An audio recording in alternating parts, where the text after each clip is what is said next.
Call meeting to order. First thing we're gonna have is invocation. Sheriff, can you give us invocation? And then give us a pledge of honor. All right. Hey, we bow our heads.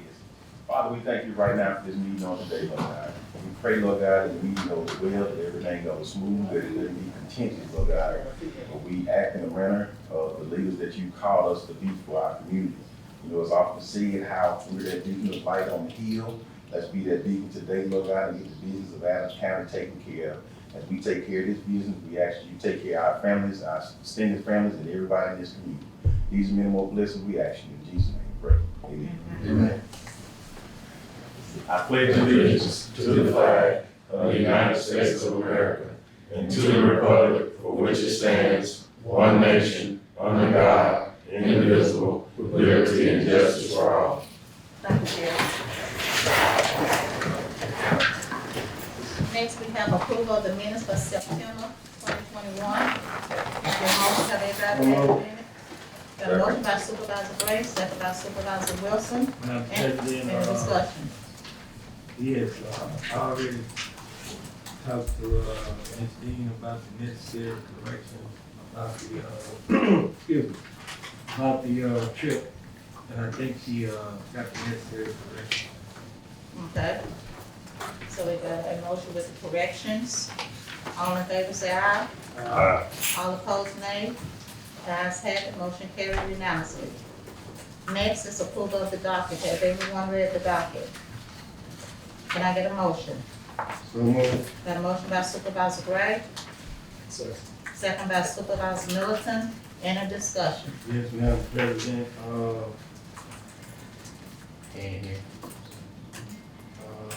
Jordan Kaiser is not here, and I'm trying to get some clarification on claim number 009. The date is 9/29/2001. Before I can approve it, I need some clarification on it. I talked to the road manager and the attorney, and I think we need to just hold up until we get some clarification on what that's for. Okay.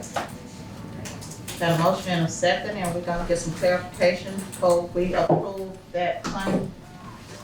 All in favor say aye. All opposed, nay. The ayes have it. Motion carried unanimously. Okay, next are the financial reports. The sheriff's office and the county clerk. Ms. Paige Dean, do you have those reports? Yes. Okay. Can I get a motion? Got a motion by Supervisor Gaines. Second by Supervisor Wilson. Any discussion? All in favor say aye.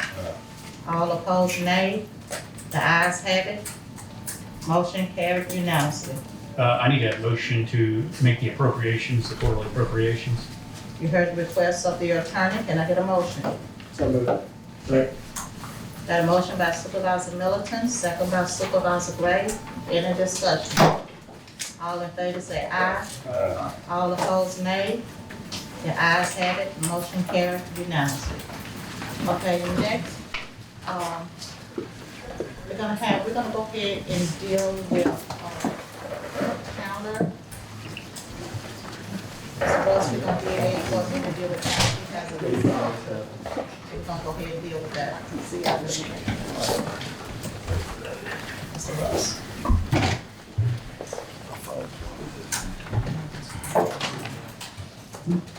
Good morning. Actually, I thought the mayor was gonna be here also, but, first of all, this is, taking my Natchez MCAT off and with the utility authority. As y'all know, the insurance payments are due. We're actually, I think, what I was hoping to, actually ask y'all to approve is a total of $1,472.90 for our insurance for the payment, which is a monthly insurance. If it's not paid, the insurance will lapse, and so that is our to cover our environmental insurance. So it's what we requested. I don't know if we were gonna do,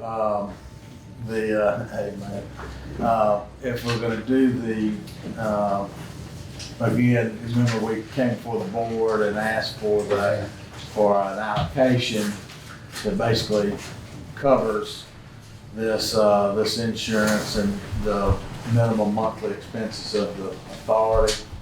And so, that insurance is due, and, again, if it lapses, technically it don't fall to the county anyway under those circumstances. And so the political subdivision is a separation of the county, and it's actually set up by the state. So I'm asking that the county approve that, and to pay that insurance and move forward. These are gonna be a monthly occurrence that comes through, and so I don't know if you just want us to, whatever's the board sees fit, if you want us to just have them start invoicing county on a monthly basis regarding the insurance policy, where it comes to them directly, or it becomes a monthly occurrence. Otherwise, you're gonna see me up here every month. Yeah, I think that approving this one, you can ask our insurance would be better, whether it can be lumped into one or separated out. Because you can change the policy, cancel the policy, put it into. Well, you asking me? No, I'm saying, I was just saying you approve it as is now, and then find out from our insurance carrier which the cheaper route, whether to wrap it into one. Well, the I'm not cheaper- putting you on the spot. Yeah, no, I don't mind responding. The cheapest route would be just to pay it off. The monthly is premium finance, but it's for 10 months, so it wouldn't be an annual premium. It would be an annual, but I mean, it's financed for 10 months, so you wouldn't have to pay that $1,000 every month. But if you pay it off, you avoid the interest on it, but the interest is not very much at all. And the reason we do a month is because we weren't sure whether they basically ended up with an allocation. If we ended up with funding the authority, we would actually pay it in full. That's what we're at. The total, which includes,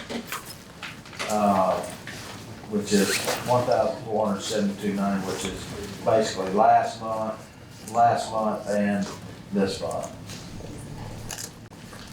So we got a total of $6,466.41 for the year. For the year, but, yeah, for the remaining portion. Right. All right.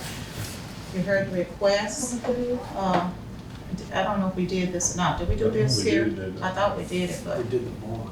we did the Right, month. we only did August, we We missed only did September, August. so now Okay. we're behind for September, fixing to be October Okay. Well, we might as well do it for the rest of the, remaining of the year. 9 years. Yeah, and if y'all choose, so I will say this before you do that, if you choose to do that, whatever the allocation, if you go forward with the funding the authority, you would deduct that amount from the request. So, because the request for the allocation has that insurance, to cover that insurance, so probably 23,000 that you would be requesting from the county for the remaining, for the authority. So I'm just telling you that it's not money that would not be, go towards that allocation. It's not in addition to that allocation for the authority. So right now, we're gonna approve the $6,466.41. Can I get a motion? Got a motion by Supervisor Middleton, second by Supervisor Gaines, and a discussion. What was the motion? $6,466.41. All in favor, say aye. All opposed, nay. The ayes have it, motion carried unanimously. Thank you, Mr. Russ. You have Thank y'all. anything else? Yeah, so putting on, I see the mayor's here, and so the other item of business is to talk about workforce development some, and some of the good things that are happening throughout the community.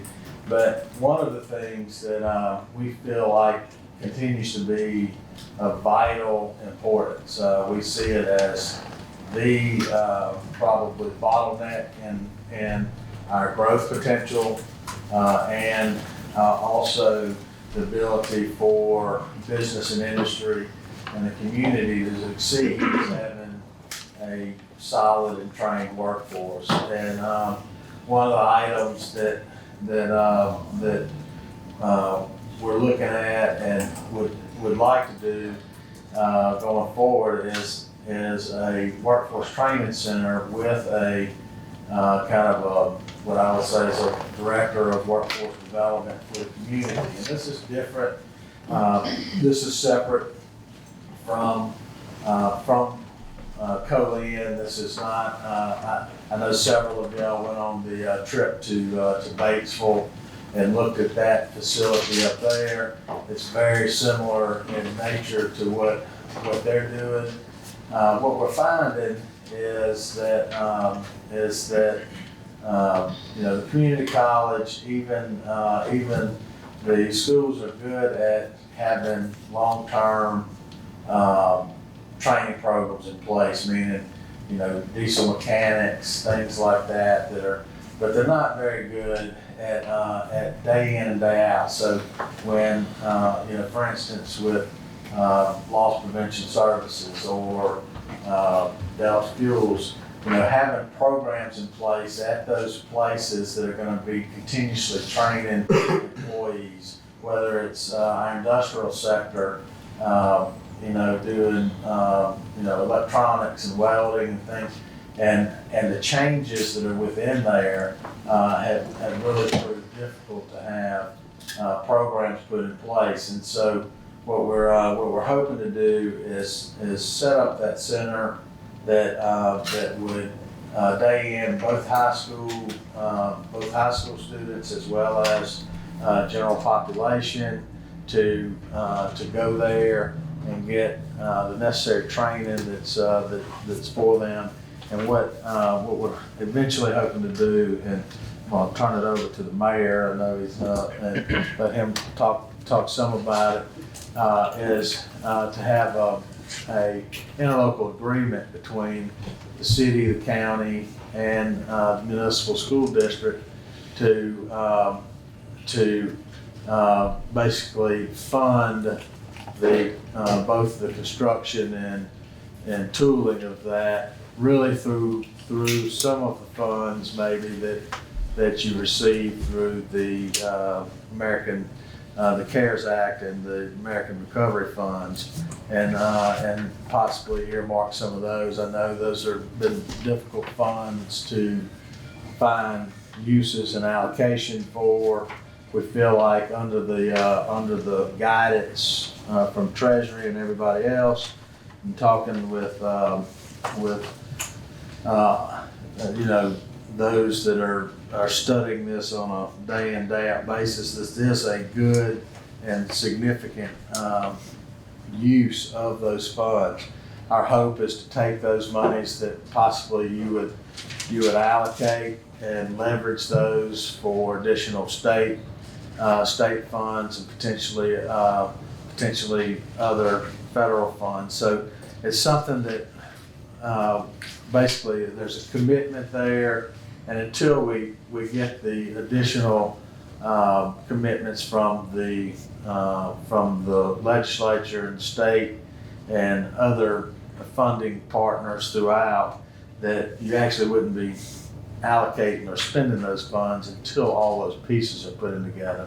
The other thing that we're looking to do is when we put in that director is basically the interlocal would cover that salary expenses, things along those lines. So, Mayor, I'm going to ask you to talk some about it. I know you've had some discussion with your board about it, and Well, Okay, Mayor, can you go to the? yes, I can. Thank you. I'm gonna just say, Chandler's done a pretty good job there already. Good to see you. Good morning. Good morning. Good. Good morning, Madam President and members of the board. Thank you for letting me have a few moments. Chandler laid out a really great vision for you just now. I want you to think about a big apple though, and it's difficult to eat an apple all in one bite. So today we want to ask you just to take a first bite at that apple. And that first bite is simply to hire a person. We recognize that in our community right now, we're having a real challenge getting people engaged or re-engaged in the workforce.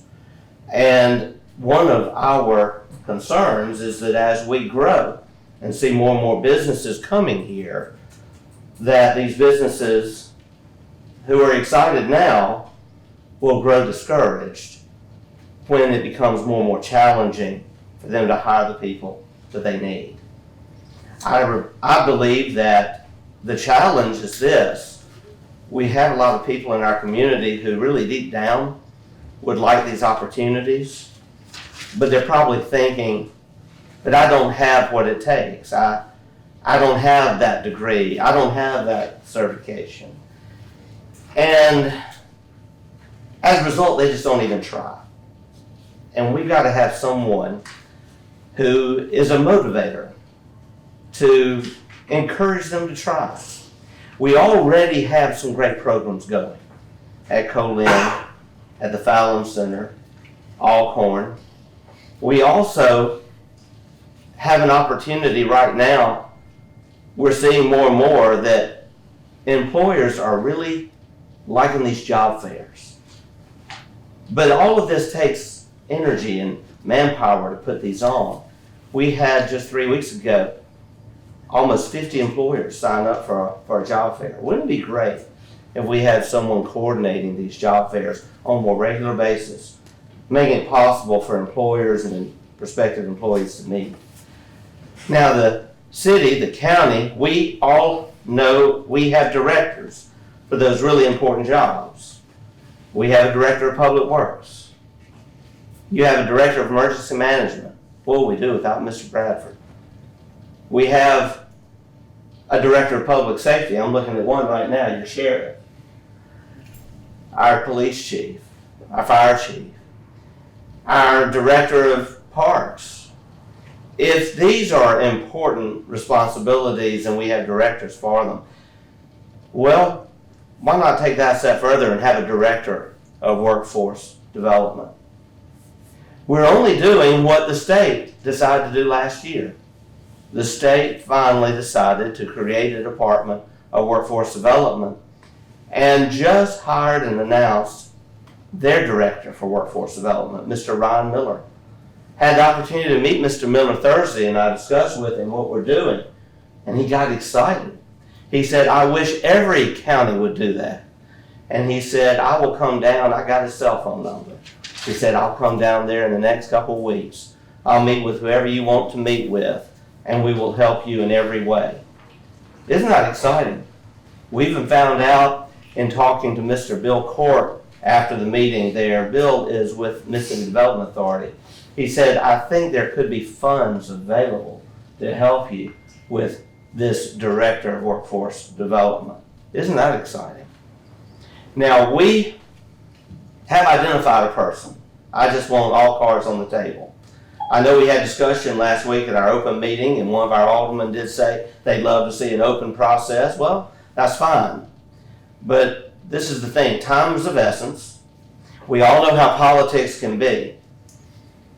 We've got a person in this community who has many years' experience in workforce development, has the degrees, has her MBA, but also has lobbying experience and grant writing experience.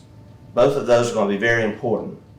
In fact, it is said that we're going to have more and more grants available because workforce development is the way of the future. And we need someone who will be guiding our ship to apply for those grants. I would venture to say that all of y'all are very busy, as am I and Chandler. And so we need somebody who wakes up every morning And workforce development is their passion, and they're making it work. And someone who can, as I'll go back to the beginning, get people, motivate them to know they can do this. And you know, when we're getting these certifications, when we're helping them get this extra education, what we also are doing is we're making it possible for them to earn more and to actually have what we all want them to have, a decent living wage. And as that wage earning capacity grows, then we will see our poverty levels going down. That's going to have a direct impact on our schools, because studies all indicate that the more people make, the more likely they are to be able to support and, as parents, be engaged in the education system, and scores go up. So I'm going to close by saying this. The city has already voted to step forward in communications with you and the school board on an interlocal agreement, which is only phase one. Phase one is that bite of the apple. Phase one is hiring a person. We can't do anything else until we hire a person. And we'd like to split that cost 3 ways. And that person would work out of an office provided by Natchez Inc., computer provided by Natchez Inc., on the benefits at Natchez Inc., but we would commit to 1 year. We're looking at a salary equivalent to that of some of our department directors, $65,000 a year, plus some benefits. And so we expect that our third, your third, the school board's third, would be somewhere around $33,000 for that first year, just to be sure we have enough for the benefits and expenses. Not only that, this person is going to be a partner with our employers. And the Chamber of Commerce, Debbie Hudson, is committed to work with this person to make sure that this person will be successful. I will be speaking to the school board at their next meeting, and we would like to get this interlocal agreement. It's a very simple agreement. It's just hiring a person. And we'd like to get that wrapped up and possibly ready to vote on by the end of the month. And so that's what we have. And I'm here to answer any questions. Okay, Mayor, that's what's gonna be my question, the amount, because I know one time we talked about 35, it being 35, but 33 is the amount that. I'd say 33, that gets us right at 100,000 Okay. For this first step. And with a $65,000 salary and benefits, I believe that's enough. Also, I want to say something that has been a misnomer we've heard over the last, couple of weeks. A lot's been said about Natchez Inc. and the legislation. Natchez Inc. is a nonprofit. They are an entity that we can contribute to, and we can ask them any day of the week to perform various economic development activities for us. And so that's all this is. And by the way, won't it be great, as the state has just hired their workforce development director, for us to be the first county to step out in response to that and do the same. Not that other counties don't already have one. Batesville has one. Been working real hard there. But it would be great now that this new director's in place for us to step out and say, hey, here's our person, help us. The county has certain provisions in it that it can do, give to economic development as of Natchez Inc., besides the local and private that we have, which I'm glad Chandler's here. I was going to ask the board if they wanted to take action on that local and private as well, asking it to be reenacted. There is some flexibility with the county giving money for economic development. If it's an interlocal agreement, you've got to cite the specific legislation that says it allows you to do the things that you can do, and it wouldn't get approved by the Attorney General's office if we don't have legal authority to do it. So I believe that we do, but even if we don't, the before you can give any money in ILA, the AG says this is okay and legal. So if they say this is not legal, then we don't give any money anyway. So your risk is just, it's not there. I think we're fine on it, but even if we aren't, the AG's gonna shut us down before we can contribute any money anyway. My question, I guess, would be to the mayor and to Chandler, who's gonna be the supervisor over the person who officially hires and fires and holds them Yeah, accountable? that would be our employee. That would be a Natchez Inc. employee on, our insurance benefits, going through that. We would hopefully set up a board, basically a workforce investment board, workforce development board, however, and obviously all of the parties, meaning city, county, school board, would have appointees into that to give guidance to the effort. But as far as managing the employee on a day in, day out basis, it would fall under Natchez Inc. And so you've got the program of work that would be designed, developed, through that workforce development board, and then the day-to-day management of personnel would fall under Natchez Inc. Have any questions for? Mayor, you're at liberty to tell us who the person is that you're. Yes, it's probably like a lot of our projects around here, the best, maybe the worst kept secret. Her name is Tawana Williams.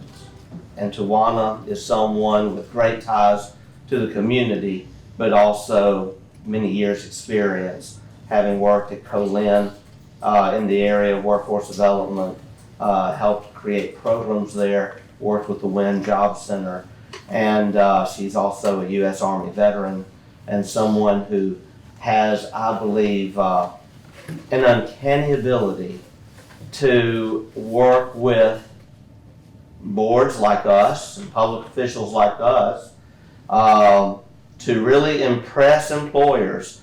Employers I've spoken of are very impressed with her.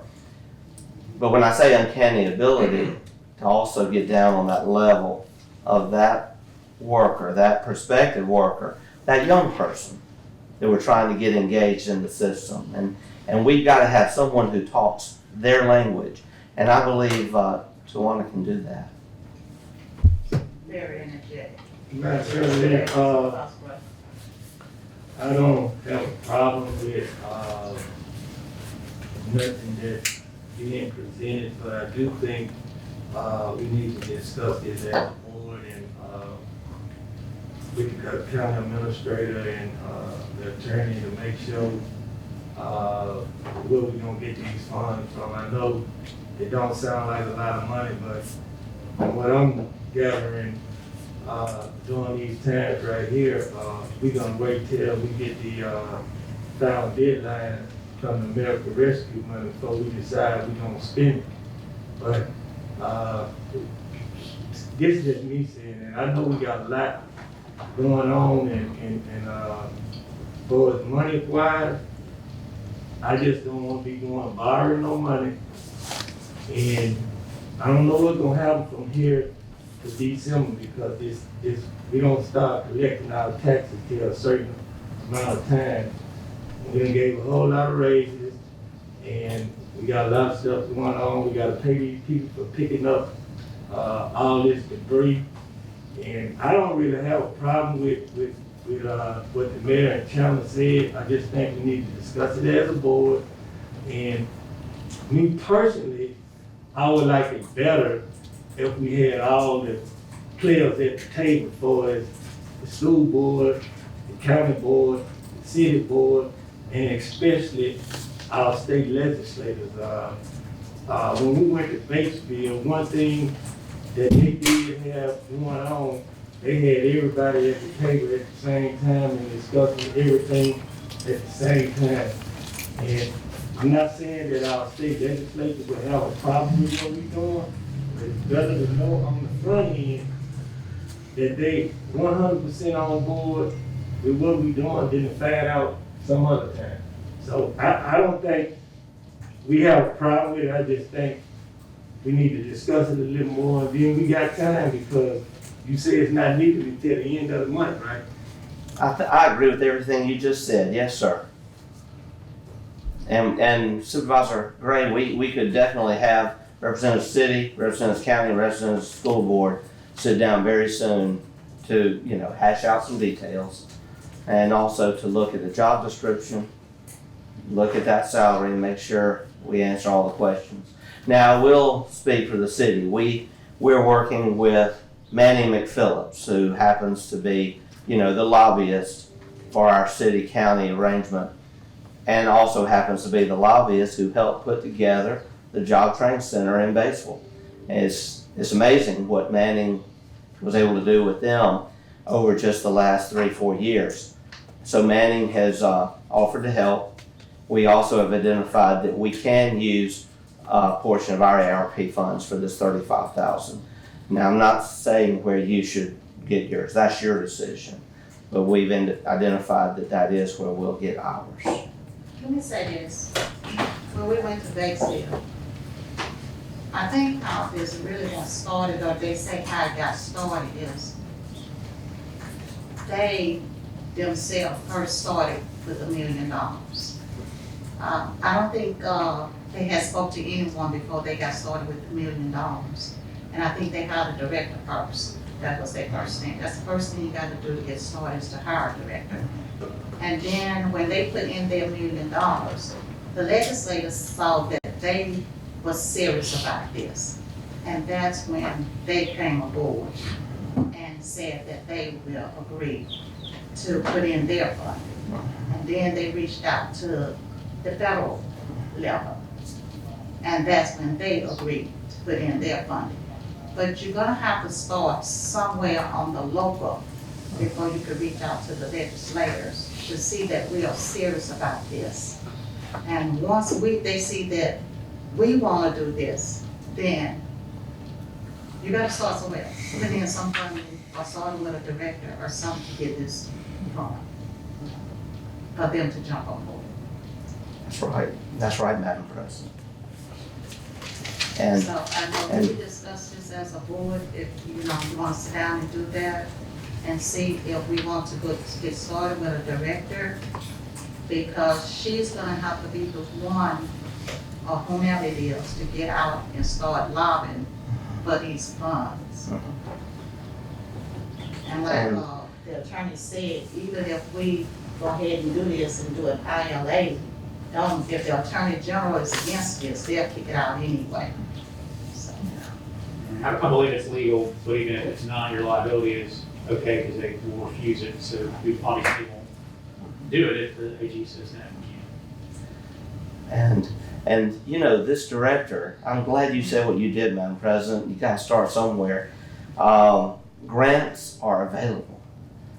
But if we aren't really out there pursuing these grants, we won't get them, they'll go somewhere else. And that's why I've identified Ms. Williams as someone that I really identify talent there, in that she has experience in grants. Chandler, am I right, she helped create a program there at Colin that's very successful, and I believe the initial grants that she helped them get were either $1 or $2 million. It was over $1 million. And what program was that? The diesel mechanic. Yeah, the diesel mechanics program. That's still going. It's very, Supervisor Gaines can tell you more about that program than I can. I don't think we have a problem. I don't think I have a problem. Excuse me, let me correct it, because if anybody think I got a problem with Mr. Warner Williams, they mistaken, because I know her personally. I think she would be good for the job, but still, as a board, we need to discuss it as a board. That's all I'm saying. Yes. And I think we have time, Ricky, because his goal is at the end of this. Yeah, that's what I just said. So, yeah. Yeah. And President Hutchins, we can talk about a meeting, and perhaps we could have a meeting maybe as early as, I looked at my calendar, I think Friday might. I think Fridays. I might have some We got time. some other things that we'll be doing Friday. We'll talk, Okay. but sometime within the next week and a half, I don't think it'd be a problem for us to pull some people When together. are you supposed to meet with the school board? At their next meeting, which is in a couple weeks, A couple weeks. yes, it's at 4 o'clock on a Thursday, 2 weeks, I believe, out. Got to double check. So our next meeting on the 18th, by the 18th. Be good for us to have had a meeting and to have also talked to the school board. I will say that we've had some very good talks with Mr. Butcher, Fred Butcher, the superintendent of education. And he has discussed this with one or two of the board members. And the board president, Amos James, actually did go to Batesville and was there with us when we were in Batesville. And Eric Jackson was in Batesville, the principal of the high school. Mr. Cleveland Moore was there. And I just want to tell y'all something. We've got an amazing person in Cleveland Moore and what they're doing at the Fallon Center. And the idea of what can happen when we have an overall workforce director working with him and helping connect those programs with employers in the community.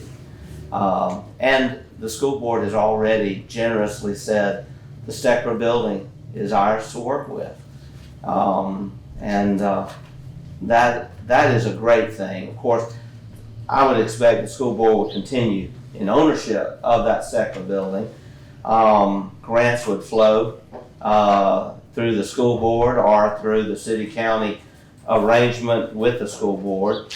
We'll just have to see, but can you imagine having that new high school right across the street from the existing high school, which will become the middle school, and then right there on the same campus, having that Steckler building and workforce development taking place there. I just will tell you, had an opportunity to speak to Supervisor Bruce Walton while we were at Colin Thursday. And Jefferson County is very excited about this, and they would like to be involved. And once we get our workforce development director hired, that person, I say she, can be working with them to get them engaged in this. We need it for our region. And I want to make sure I emphasize this. We estimate we have somewhere between 800 and 1,000 jobs surplus. There was a day that was unheard of for our county, for the Miss Lou. And there was a day you'd think that's a really good thing, but I want to tell you that's not a good thing. That indicates that we have a poor, and the statistics show that we have a poor job work participation rate. And employers coming in look at that because they want to know right now, it's not just whether they can build a facility, but they want to know, do we have a trained workforce? Are there people we can hire? And if they feel like they don't have people to hire, they're not going to bring that facility here. And this was underscored in a meeting President Hutchins, we attended with the governor and his MDA staff said with the losses coming, start building those programs right now. Because when they invest $1.5 billion, they can't wait around for employees to work. That's correct. Well, Thank you, Mayor. I thank y'all very We'll much. get back with you this week about the meeting. You have anything else, No. Ms. Gaines? Okay. Okay. All right. Thank you, Mayor. do y'all need me to hang around for any other reason? All right, we good. Okay. I just thank y'all for our relationship. It means the world to us in the city. We appreciate you. The Thank you. resolution for the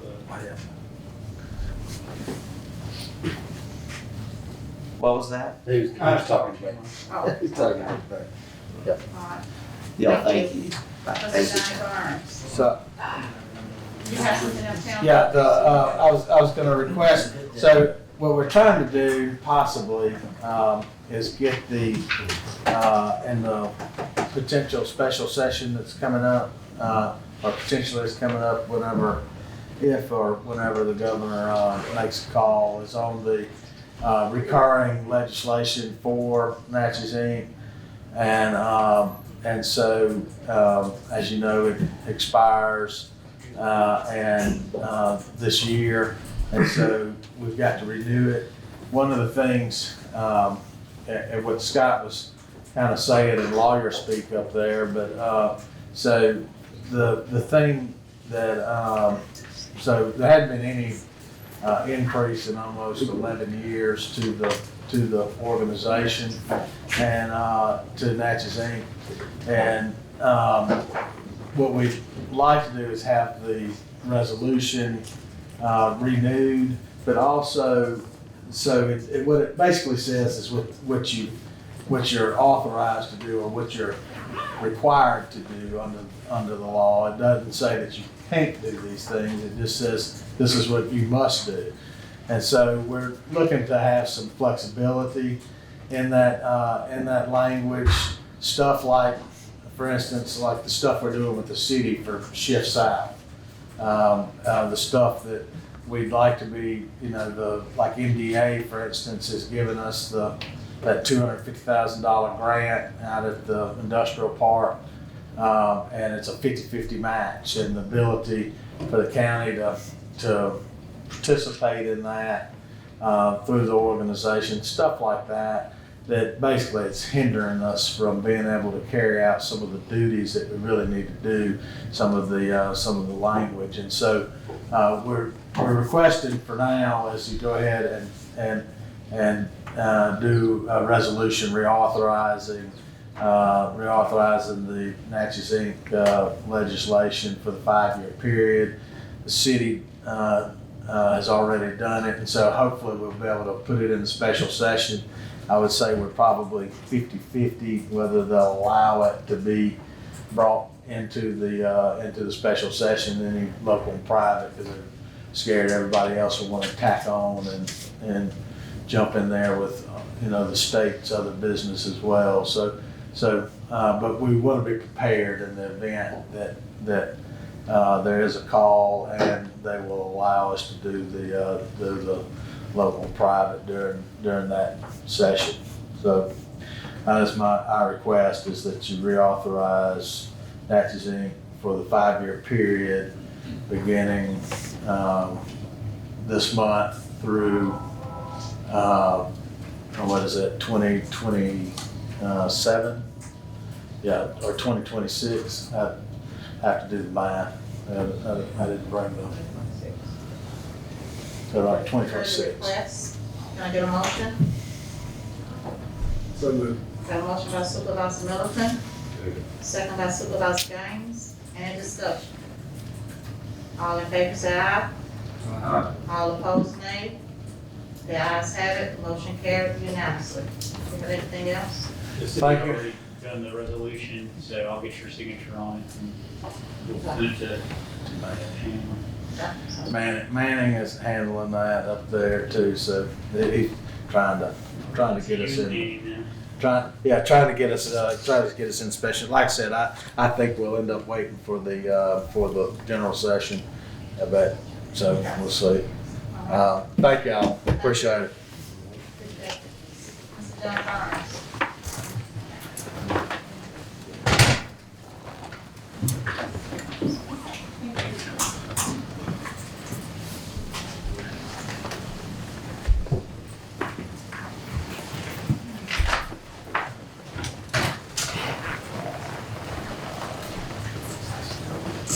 Good morning, everyone. Thank y'all for the opportunity to come down and visit with y'all for a little while regarding the insurance premiums, the renewals for the county's property and casualty insurance. It would be the automobile liability and physical damage, the property insurance, the general liability, the sheriff's professional liability, and Brandy had copies of all these. I'm not sure if y'all all have a copy of it. Y'all do? Okay, great. The detailed renewal proposal is in the Travelers Public Sector Services Industry Edge. And that's all the details all through of every department, every premium. The main information is probably on the second to the last page, and that's the premium recap for this particular year.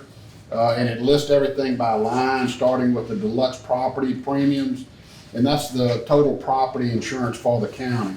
If you look down each line, it lists every line. From last year, there was some increases in some lines, there were some decreases in some lines. Overall, the total increase over last year was 6.5%.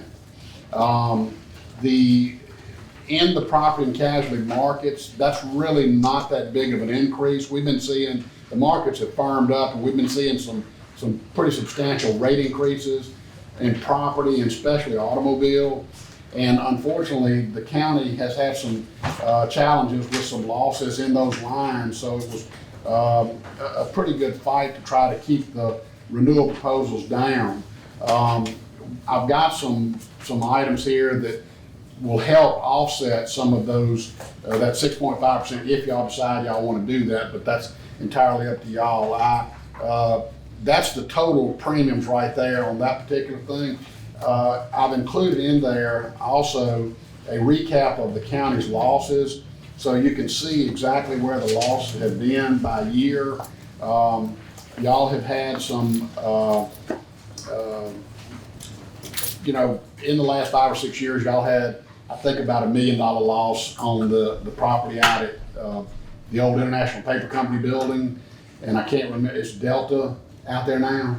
Delta Fuel. Yeah, Delta Fuel. Yeah, the energy. Yeah, Delta Energy. Anyway, they had, at the time, before that, they had purchased their own insurance on that property, but, and this may have been some prior owners, I don't know, they let the insurance go, and we were lucky enough to caught the fact that they did not renew or got canceled for non-payment premium, but we added that building back onto y'all's property schedule. Well, unfortunately for all of us, including y'all, there was a tornado that came through that did about $1 million worth of damage. Good news is it was insured.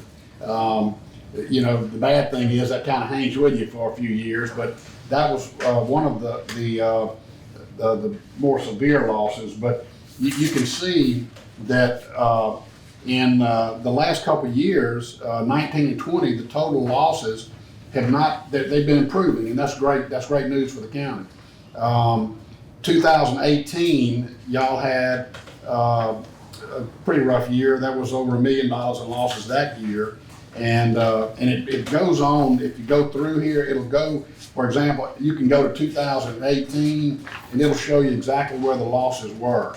Let's see, 2018, it looks like y'all had auto losses that were $578,000. So that was a challenging line. That's one of the lines that had been really tough from the standpoint of rate increases the last couple of years. Not just the county, but everybody. You had some, the sheriff had a couple of losses in the law enforcement liability, but overall trending is good. That property loss on that Delta property out there, that's going to be fading off this year. So everything is really improving. So I'm looking for probably, I'll keep my fingers crossed, but hopefully on the next year, I think y'all probably should be seeing some decreases in premium. You just never know what the markets will do, but I was pleased with, as little of an increase as we did get. Now, if you want to, also in there, I've included a spreadsheet that details last year's premiums and this year's premiums. So you can compare and see exactly what the lines were last year in premium and what they are this year in premium. And that's pretty helpful, and it'll tell you exactly what lines were up, which ones were down. One of the things that I did want to talk to y'all briefly about, in the past, it's a terrible time of the year for us to be trying to get the information together for these renewal premiums, and it's these applications are very detailed, and Angie will be the first one to tell you that they're just, when you're working on budget and trying to do all these applications, it's a problem. This year, and she's not here to defend herself, but I'm gonna say that it worked real well because I think you asked Brandy to help you gather the information. And Brandy was kind of a point person, and she was really good at getting all the department heads to get their information together. If y'all don't have a problem with it, and don't mind volunteering Brandy to help in the future, it probably would be a big help to get these applications together, because it's not just the travelers applications, we want to get proposals from other companies too. So it's multiple company applications that we need to get put together to try to get it out there and bid it. And we try to do that at least every 2 or 3 years, because you don't want to turn companies off that think, well, they're just sending it to me just to block the markets or whatever. You want them to feel they have a legitimate shot at, if they put forth a good premium, and a good chance of getting the business. So if y'all don't have a problem with that, I'd like to see if we could maybe do that going forward also, because it really worked well this year. Other than that, everything is pretty much, I did, the one thing I was gonna ask y'all about, y'all have and have had on your property insurance a $5,000 deductible. On the automobile physical damage, y'all have had a $1,000 deductible on comprehensive and a $1,000 deductible on collision. I was trying to figure out some ways maybe to shave off some of that 6.5% increase. And one of the things that we came up with, if y'all would maybe drop the comp and collision off of some of the old units and go up on your deductible, say from $1,000 to $2,500, which is still $2,500 less than your property deductible, but instead of $1,000, $2,500, and then on all of the units older than say 2,000, let's see, I think it was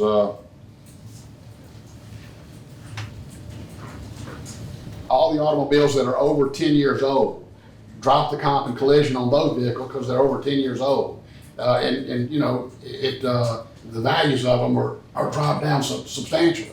But if y'all do that, you know, drop the comp and collision off the old units and go to $2,500 deductible on comprehensive and collision, it will save y'all just under $10,000 a year. So that would drop y'all's overall increase to about 3.5%. And that's entirely up to y'all. We can continue forward just like we are, but I mean, you know, a $2,500 deductible on the automobiles, you know, and you've got a $5,000 deductible on the property, and that's worked out well. But it's a way of shaving off some of that increase. Yes, sir. The 6.5% increase, I need to know the numbers and how much increase it is costing us by dollars and cents instead of 6.5%. I need to know. It's on that recap sheet. It It says Arthur J. Gallagher on the top right-hand side, and you can look down at the bottom, and it shows you exactly by line the total premium for last year and the total premium for this year. So if, for example, I can get these glasses open. 421,149 last year, 448,490 this year, for an increase of 27,341, which is 6.5%. Thank you. And you can go down by line. Property went from 96,000 to 109. You know, y'all had decreases in the automobile premiums, and a lot of that was because simply getting the inventories straight and getting off some of the old units.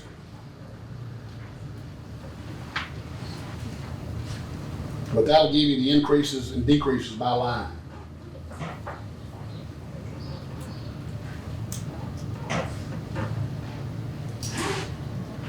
Any other questions? Do we have any buildings? Any trouble with buildings last? I'm not sure if y'all may have added one or two, but I don't think there was any substantial increase in the buildings. You have an inflation guard, and you probably see an increase in property coverage, but most of that's probably just in inflation guard increases. For example, 42 million, 062 last year, 42 million, 161, so I'd say that's probably just inflation.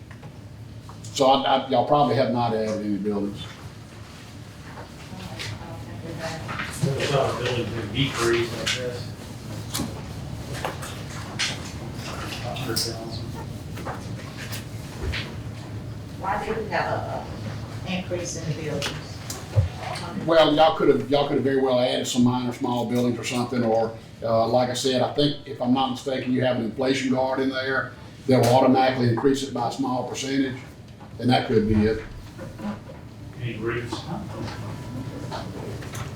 And in that loss ratios, you'll see exactly by line where the losses were: property, automobile physical damage, you know, and if y'all need it, I can always, I mean, that's just a recap, but I can always get you, you know, the losses by name, claimants, you know, everything that y'all would need for it, the exact details if y'all need that. Any other questions? Y'all have any other questions? Okay. All right, thank you, Mr. Barnes. Okay. The only other thing I would ask, if y'all, in the past, y'all have done, just like Chan was talking about on the insurance for the St. Catherine, y'all pay it over a 10-month period.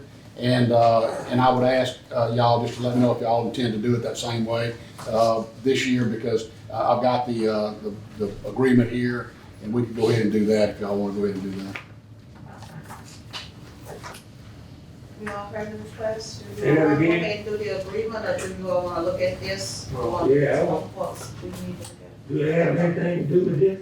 Yes. I need to do mine. Yeah, Okay. we'll get back with you on that. Okay, well, y'all just let Angie know, and then Angie, you can let me know, and we can go from there. And if y'all have any questions, just let me know. Well, if we wanted to shop around, we could go ahead, I'm not saying this meeting, but if we go ahead and renew, can we start looking, shopping around, switching policies and things like that? I know we talked moving when all that needs to happen and moving when our policies become due and all that. Sure, absolutely. I mean, you can always cancel the policies. Yeah, and you go ahead and get reimbursed and change your policy if we feel like doing that. That might be the direction that we look at again, maybe get an asset back. Generally, what you try to do is you try to shop the insurance, which we do, at the renewal date. And that's one of the reasons that I was saying that this has worked real well this year with getting the application. Brandy kind of leading everything up and getting everything together. A lot of times, if you cancel midterm, you can run into short rate, and those would represent penalties involved. So if you're going to move, generally you move at anniversary day. Oh, it's just a bad time, but. It's a terrible time. Whether Randy doing it paperwork or not, it's a bad time. It's a bad time because of budget and everything else. And one of the things that Joe always talked about was changing the effective dates, which we can certainly do that. Let's say January or February, that's a better time of the year. Right. We can cancel everything with travelers at that point. Well, first thing you want to do is probably, well, regardless if it's travelers or One Beacon or Zurich or whoever we put it with, you can always cancel the travelers policies and rewrite them effective that date. We tried at one time to get travelers to extend them and just do an extension on the current policies to expire like in February, but they wouldn't do it. But then we said, well, we can cancel them then. They said, well, certainly you can do that. So, I mean, you know, y'all just, if y'all want to go ahead and start marketing it in January or February, we can do that. Generally, we market them at renewal, but, you know, it's up to y'all. And we did reach out to several companies this year. But, you know, unfortunately, we didn't have the applications back until 3 or 4 weeks before renewal date, and that's just not a lot of time. Okay, But y'all just let us know, because, I mean, we're willing to do whatever y'all want done. all right. That's what we do, that's all. All right.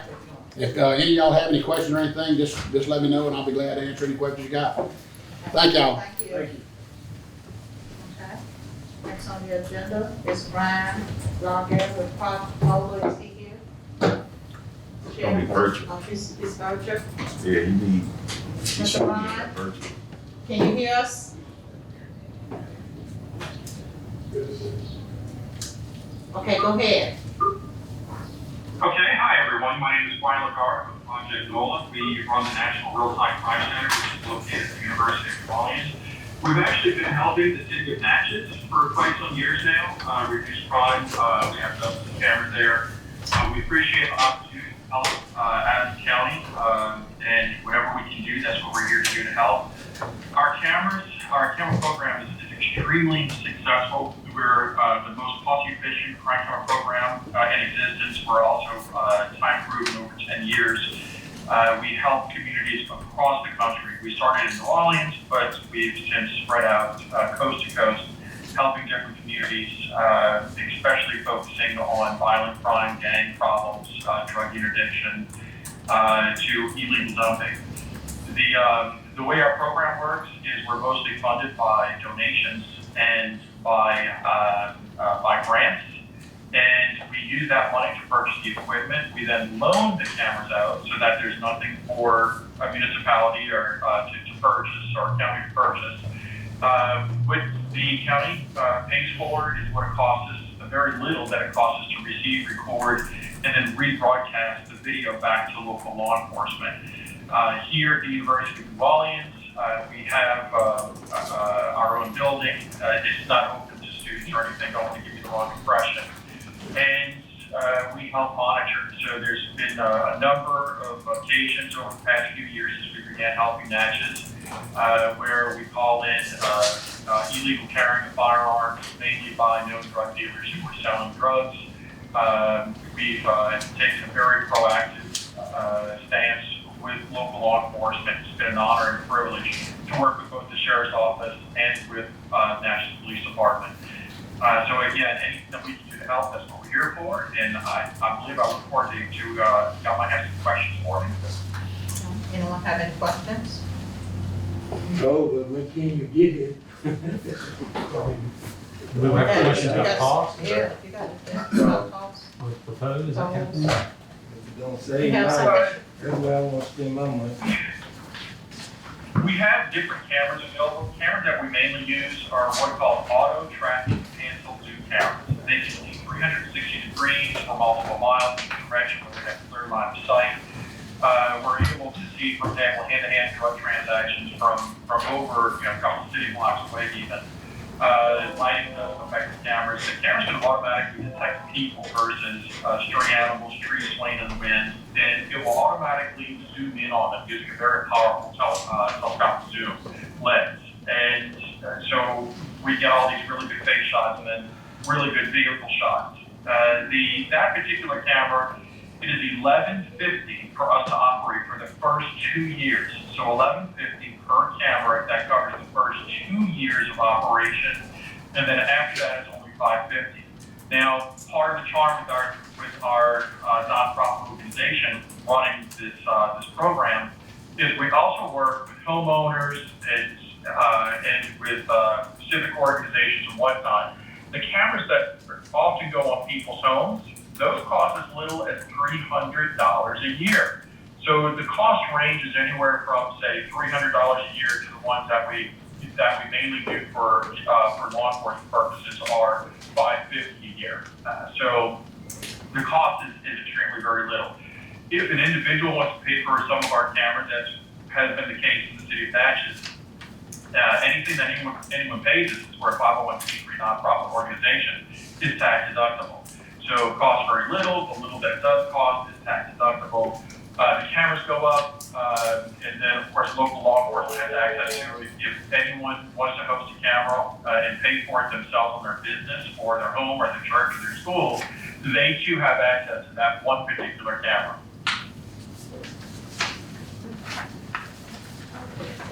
To the cost per camera, does that also include like internet and that's an operating camera that the sheriff's office can use to fight crime? The cameras typically go on people's homes, businesses, churches, and schools. To my knowledge, I believe every camera, except for one camera in Natchez, they're all powered by the internet connection to that home or business. It actually makes it more reliable that way. It makes it where the community doesn't have to pay for the internet connection. So we use a very small portion of the upstream bandwidth. When you're watching Hulu, Netflix, working on the internet, you're using your downstream. So we're using a small portion of what most people aren't even using in the first place to go ahead and get that connectivity. There is one camera that's in Natchez that is connected to a 4G data modem, and that broadcasts to the internet and then to our cloud. So, my question is this, what if we have an area where, some of the individuals in the area, is too scared to let you use, put up a camera on their property, then what could we do as a county to get some cameras in that area? The cameras can go on poles. We prefer to see the cameras go on people's homes because it's churches, schools, it saves the community a lot of money. That way you're not having to pay that monthly cost for whether you're with C Spire or T-Mobile or whoever you're contracted through for your data plan, mobile data plan. So we'd rather save you from having to pay that cost. But if you need to, then that's what gets done. The camera goes on a pole.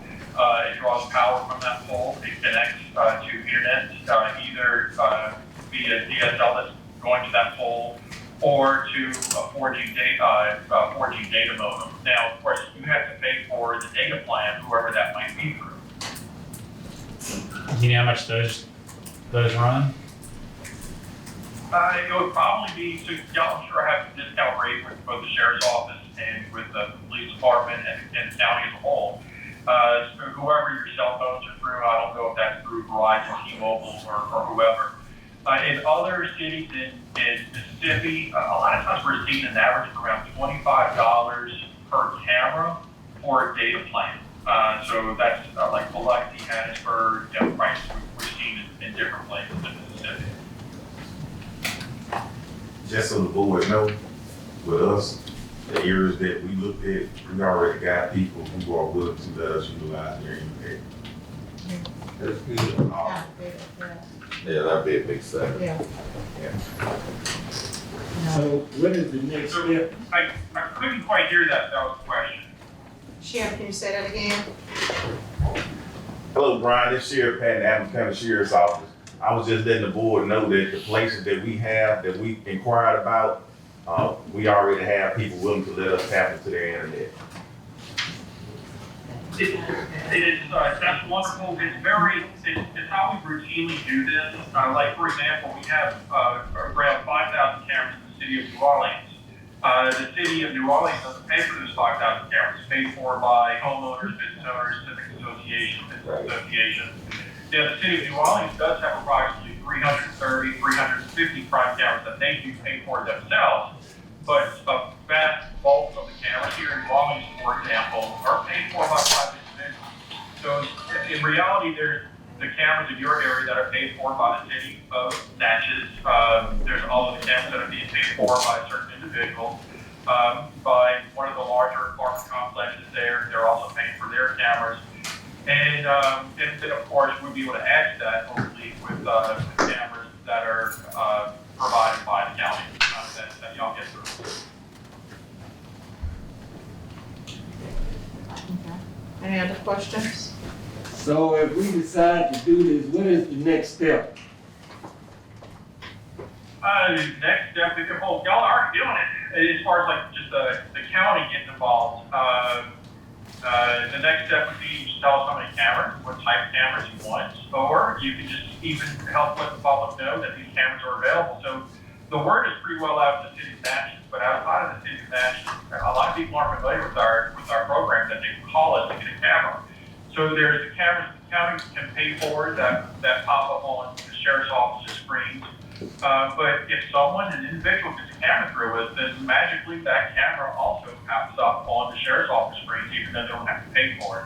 So just please let the public know that it's available. It's for a nonprofit organization. It costs very little. The little bit that does cost is tax deductible. It obviously helps the sheriff's office out, public safety as a whole.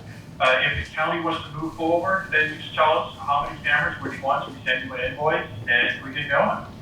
Okay, do you have a cost for the residents? Because I know I'm sorry, that'll I didn't. be, do you have a cost? Because that'll be the first thing to ask is what is the cost? The two cameras that most homeowners go for, it's the $300 a year camera, which records extremely well, but doesn't have any other bells and whistles. We have a $400 a year camera, and it has the red and blue lights, gunshot detection. It will, it can tell the difference between a person and an animal, tree swaying in the wind. It can actually also do two-way audio, like a very advanced Ring doorbell. So you can have two-way conversation with somebody at the doorstep. You can be alerted when somebody is walking up to your door or walking up on your property or walking up to the door handle on your car. So it does a lot more than it flashes the lights and you do a customized audio reading. So those are probably our most popular camera for residential applications, and that's $400 a year. Okay. Is there any way that camera there can also be put on your phone where you can see inside the home? Inside your home, well, I'm not sure if I understood the question. It sounds like you basically can be put on your phone. If that was the question, yes, positively, there's a free app, and that's we'd love to see people do. In the case there's a bump in the night, they can look at their phone, their iPad, whatnot, and see what's going on outside, or pull up their camera from anywhere in the world.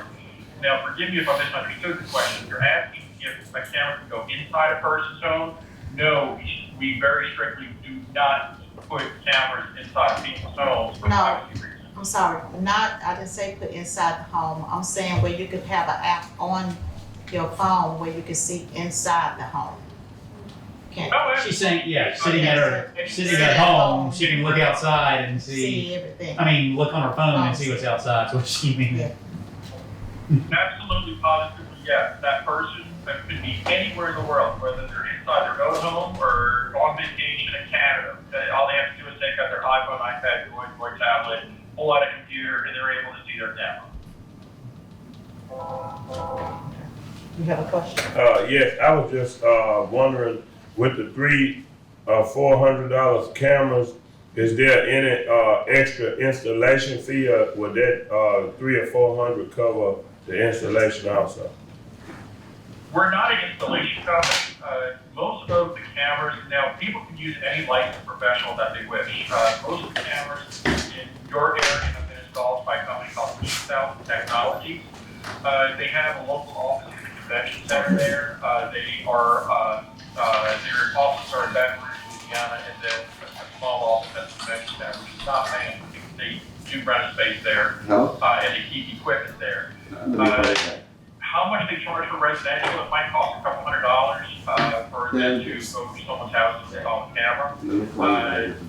If someone wants to go with East South, they put up thousands of cameras connected to it, and they're highly preferred by, they're probably not most of the police departments in Mississippi that are connected to it. So they're very, very, very experienced. I'll give anybody their number if they want to call and speak to them directly. Okay. Any other questions? No other questions? Okay. We'll be getting back with you on this because this is something that is needed in this community. So we definitely will be getting back with you, or we'll get in contact with the sheriff and let them know where we're going from here. Thank you very much again. Have a great day. All right, thank you. All right. I just want to say this before y'all Okay, move on. On those cameras like that, those cameras are really good. What he didn't go into the ones with gunshot detection and all that. Those are the more expensive ones. When I tell you those cameras zoom in immediately to where those shots are fired at, take for instance Holiday Apartment. You know what was going on over there. And now Holiday Apartment has really went from being predominantly one way to now they are very diverse over there. They have changed up everything because a lot of what was going on has been cut out because the cameras are catching it. When the officer's son was killed in Louisiana and the murder suspect was from Natchez, we used Project Nova to develop a plan to go in there and get this guy. And we actually watched him come out on the steps smoking a cigarette. Agents were able to converge on him from all different angles. He never saw it coming. And we used the cameras the entire way to get that guy. He was able to be taken into custody without any kind of incident. So I'm telling y'all, the reason why I recommend them, because they work. You can be on one building and zoom all the way to the highway and see somebody tag what they're wearing. I can't tell you how efficient it is, and even more important than that is the fact that they're monitored. Right. With the other cameras that people are installing, we'll have to go in and rewind tapes and back up. These people call you ahead of time. They seen some guys out there with what looked like real guns. And they called us and we were able to, again, do the same thing, go in without incident, get the guns, and even though the guns were fake, it was the fact they called. You know, and if we didn't do what we did, it could have went different. It could have went different that day because the guns looked so real. But we were able to get a plan of attack because we had a visual of what was going on. So I'm just telling you, It's needed. it's It's needed, needed. and it's they highly recommend it by law. I know so. No, that's something we'll be definitely looking into. Sure, how many cameras do you think you need? I think you got a list here. Well, we got a list of it. You got a list? We got a list of it. And do you know about the installation company? You're nodding your head when he was talking about it. Yeah, we've had to, we kind of actually helped the city when they were putting the installation up at our apartment. We were actually telling them what vantage points and things like that we'd like to see, and they gave us their feedback, and you know, they were able to cut down a lot of stuff over there. The installation company, I can't tell you off the top of my head what the cost of it is, but we've seen it work. They're working. We And can what we're find gonna need out. to do is get a cost of everything and installation, and then bring it back to us. Can you do that? That's no problem. If y'all okay with the list, that's fine, but if y'all see something that y'all might wanna add, Okay, just let us know. We'll get the cost. It won't take us no time to get that. okay, Yeah, we'd love to see the cost. okay. Sheriff, if you can identify to us the most high crime area on this list, and I think we need to go on and do that immediately, and then we'll deal with the rest of them, accordingly. But these high crime areas where people always shoot, then that need to be top priority to me. Well, we can definitely identify that, but you know, right now, murder trial would be number one on my list. I mean, for us in the county, we have others too that's a priority, you know what I'm saying? Yeah. And I can go on naming, but the ones that's on there pretty much are a priority for us, so, for sure, but I can narrow it down to just you asking. Yeah. Okay. All right. See the list. Okay. Okay. All right, next, do we have any city government business? No one's here, I think we already taken care of that. Okay, next we'll go to departmental reports. Ms. Sonia Johnson. One item, good morning, board, how y'all doing? I have a request for travel for training November the 1st to November the 5th down in Watts. Okay, and this is for, My annual certification for the state. okay, you heard the request of the Veterans Service. Can I get a motion? Got a motion by Supervisor Gray, second by Supervisor Gaines. Any discussion? All in favor say aye. All opposed nay. Ayes have it, the motion carried unanimously. Make sure, Paige, get that information. Yeah. Okay. All right, next, Ms. Frances Bell. Good morning, board. I just want to pass you out these with the board members, and I believe I've already emailed it to yourself, Paige, and, yeah, I already emailed you out. It's just, the bids are attached, and I have the recommendations that I was gonna make. This is the top copy. Okay. These are the recommendations for the road department for their 1 year and 6 month, supplies that they always get. We open bids on the 30th, and this is the list of the winning bidders that I wanted to recommend to the board as far as for the supplies for the road department. And you said these bids ought to be open on the 30th? No, we've already opened them on, we opened this past 30th, and attached behind the recommendation sheet are the actual bids of the prices that were sent in by the vendors.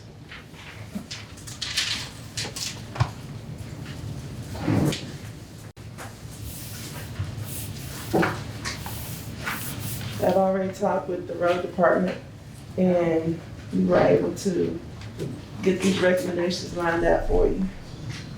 So you're asking us to accept these bids? Please, so they could be reflected on the board minutes. Okay. Let everybody look at them and then. Okay, take your time.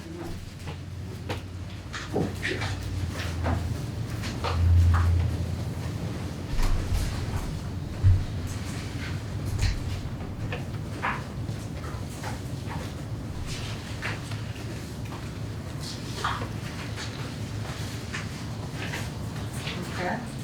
Have everybody had a chance to look at them? You heard the request of the purchasing clerk, can I get a motion? Got a motion by Supervisor Gaines, can I get a second? Second. Second by Supervisor Wilson, any discussion? All in favor say aye. All opposed nay. The ayes have it, motion carried unanimously. Anything else, Ms. Bell? No, ma'am, that's it. Thank you all so much. All right, thank you. Katie, can you hear with Mr. Hughes? Who's going to, Mr. Hughes? Okay. We just, wait on we did a bid with Tri-State, Okay.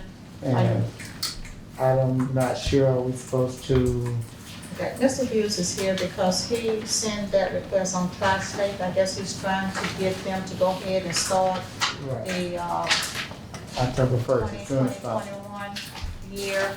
Right. So he wants to know how this board decided on what we need to go forward with to do on that.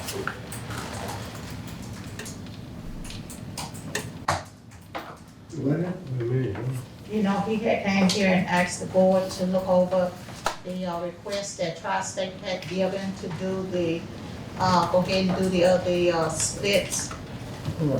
Texas Seller's Office currently can't do their mapping, so he's asking Tri-State, contract Tri-State for another year to do their mapping. The cost was what, 44,000? 49. You need a motion? Yes. You need to amend the budget and then a motion to approve the So contract. moved.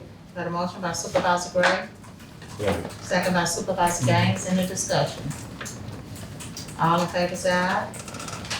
All opposed nay. The ayes have it, motion carried unanimously. Now we need a motion to amend the budget. What'd you need now, sorry? I don't need to, I don't need to amend the budget. It was- No need, it's it was already within the there, budget? it's in the budget, I okay, thought it was not the budget. okay. Okay, I'm sorry. So she did put it in the budget, okay. All right, so we don't need that. All right, thank you. Thank you. All right, next, Mr. Jason, you have anything?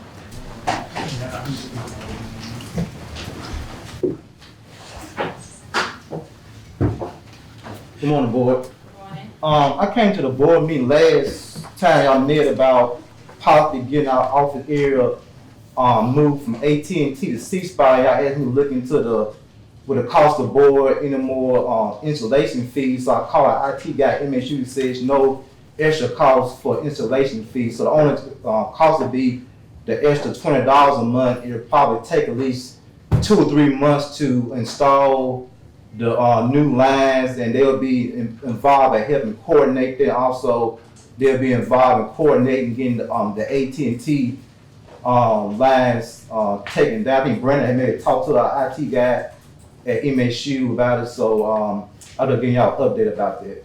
Okay, you said it only costs us $20 more a month? Yes, ma'am. Okay. You all heard the request? So moved.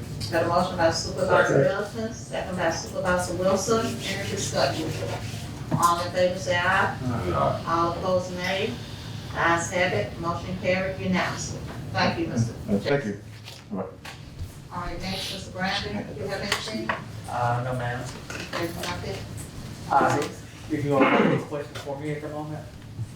Anyone have any questions for him? At this moment, part of discussion, there's no questions. Okay. Mr. Grant? Yeah.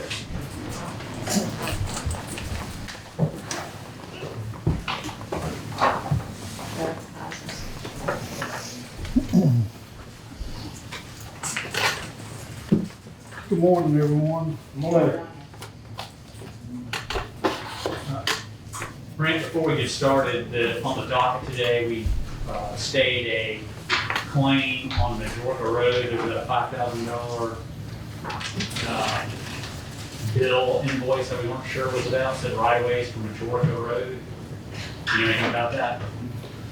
I do not, I mean, I don't know, I know what you're talking about, but I do not know, the invoice, I do not have any. Well, they held that one, they didn't make a decision on it, so he can get with Hayden and get I back to will, us as to I what will that when I is. get back. Thank you.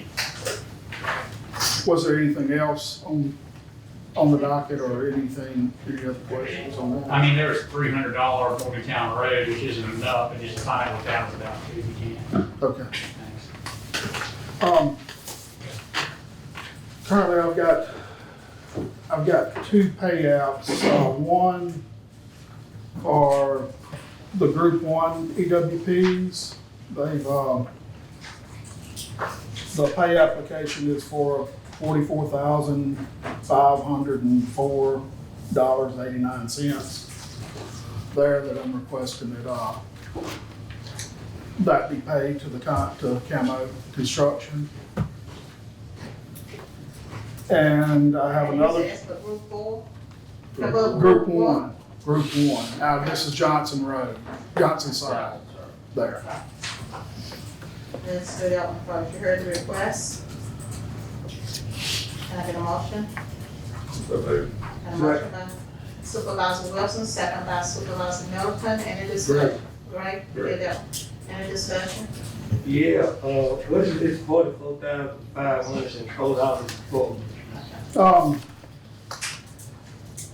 That was some borrowed material, that they brought in. That was their, mow, clearing and grubbing, removal of the obstructions there, and they have set the box and the inlet for the box.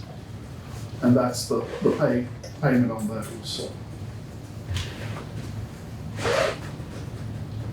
And with that being said, we received the email, I think all supervisors received it, I know I received it, thanks Scott. Said it's gonna be a runover on dirt, that the topo wasn't shot, once they come in and clean and grub. We went back out and topoed that, and I mean, what we believe is they've got all the dirt hauled in, and they've got, I mean, I don't know, I mean, they just dumped a bunch of dirt in a hole, and we went and topoed it, and there's about, as far as what we topoed the other day and the finished product, there may be 100 yards over, but, I mean, this is what we typically run into is. I'm saying, he said he had built a berm or anything yet. I mean, my idea, he's got too much in the hole there, and it's So supposed as to. long as y'all want it, y'all I mean, work that's with what, the yeah, contractor, he he's gonna called. move some out to build his berm and all within what we're working on. I mean, all this pertains to. Yeah, I don't think they've got, at that point, I don't think that they knew. I mean, they can come dump it in that hole out there, and you really can't tell until you shoot it. I mean, that's what they believe, but as we went and topoed it and compared the dirt to it, and there were only about 100 yards over at that point. But they're gonna be able to move some up out of the hole. and build They'll the berm have and to, things before like they put the riprap down, they'll have to pull it back up out of the hole and put it on the berm. that. Okay, all right. That's all the question I have. That's all the question you have. I've got another pay application for, Main Street. I need to carry it. All in favor, say aye. All opposed, nay. Ayes have it, motion carried unanimously. Okay, Another pay application on Main Street for $44,102.93 there, and that's for Camo Construction. They have, they've got their riprap in for that project, and they have poured the slab there, the concrete slab. They'll have to come back in, and they're do asphalt and put their stone down and grout the riprap. Is what's lacking on that project. And grass, And grassy, yeah, Main Street? Main Street. What about the project on Franklin? That's it. That's, That's it. Same, One called forty, Main that's what they Street. call Main, 140 East Okay. Franklin. And so we have to do down Asphalt, asphalt and grass? asphalt, and grass, and Okay. gravel. Grout. Right. grout, Because I did get a call from that resident, I don't know if she reached out to you also about, right there, that Right, the house. house. Yeah. Said she was trying to sell that house and it's kind of frightening all of her buyers because they don't know what's going on over there and, they want to know when that project was gonna be finished. Who is that? The homeowner The next door. homeowner next door. It should be finished in the next few weeks with dry weather, huh? I would, Grass if and we get some asphalt. dry weather in here, I mean, yeah, couple of weeks on that, yes.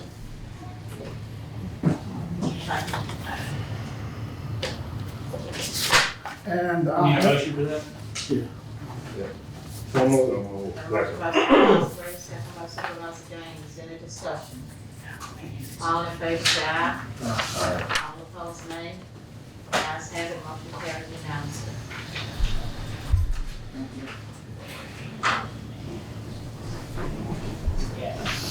She can speak, that she didn't. Go ahead, you have anything else? The group two EWPs, we did, Camo got the bid for about $950,000 there.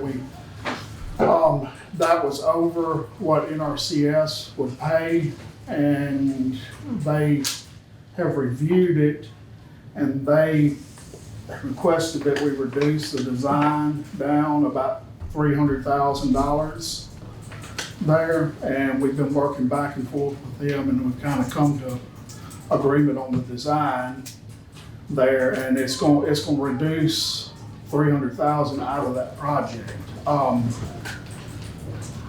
We bid the project. We, like I said, Camo was the low bidder there. At this point, reducing that much out of there, I don't know if Camo would be in agreement to reduce those costs. I would, my recommendation may be to rebid the project. So my rebid it. Yeah. If they don't reduce it, we'll have to rebid it, I mean. but- Okay, I have not talked with Camo about that. I was wanting to ask them before. And I mean, I can ask them, we took out a lot of the, Robbie, what was the deal here? The bid came. Bid came in $400,000 higher, and the two bids, the two contractors was within $150,000. Yeah, they weren't too Their far apart. prices, How much were they above? over $400,000. Over the 10%? yeah, Then you have to rebid. Yeah. all right. You don't have a choice. But but NRCS has we've worked out where they're gonna come up to, their cost on it was about $425, but they would do a cost increase up to, I think it's about $600,000 there. But that would add to a cost to the county, would add about 25%, about $50,000 for this project. Yeah, Jim and I used to go around and talking. To me, you set an estimate price, and that's how much you plan on spending. And if it's come up above 10%, I think the law is you got to rebid. Jim always disagrees with it. Okay. Is that what we're doing? We need to rebid, yeah. Okay. We need to rebid last time, so. Okay, all right, well, that's all I have for that. Because we don't think you can lower it anyway, but even if you did, Yeah, just rebid, it's just. Any questions or, Questions? Thank all you. right, thank y'all. Mr. George, forward. Good morning, board. Couple items. We're gonna start off with some survey items. I told you we had the 6 EWP site that we're working on, and we sent our surveyors out to try to survey those sites. But due to the terrain and the depth that some of those sites are, it just was not safe for them to survey using conventional methods. So you research ways that we could get that survey done. It's a survey method called LiDAR surveying, where we can fly the sites and pick up the terrain, give us tighter elevations, accurate elevations, and also keep our gentlemen safe. The price of that would be $3,300 per site, and we know we can go ahead and get those sites. Monday would be the first day that they can get out and start LiDAR on those sites and get us something back within the week, and then we can move forward with designing all 6 of those sites and getting those completed. If I can get authorization or questions about that, anything of that nature. If You not, said it's 6 sites and it'd be $3,300 per site? yes, ma'am. Okay. Y'all don't have drones. Say what now? Y'all don't have drones. That. But I'm saying y'all personally. No, we don't have the.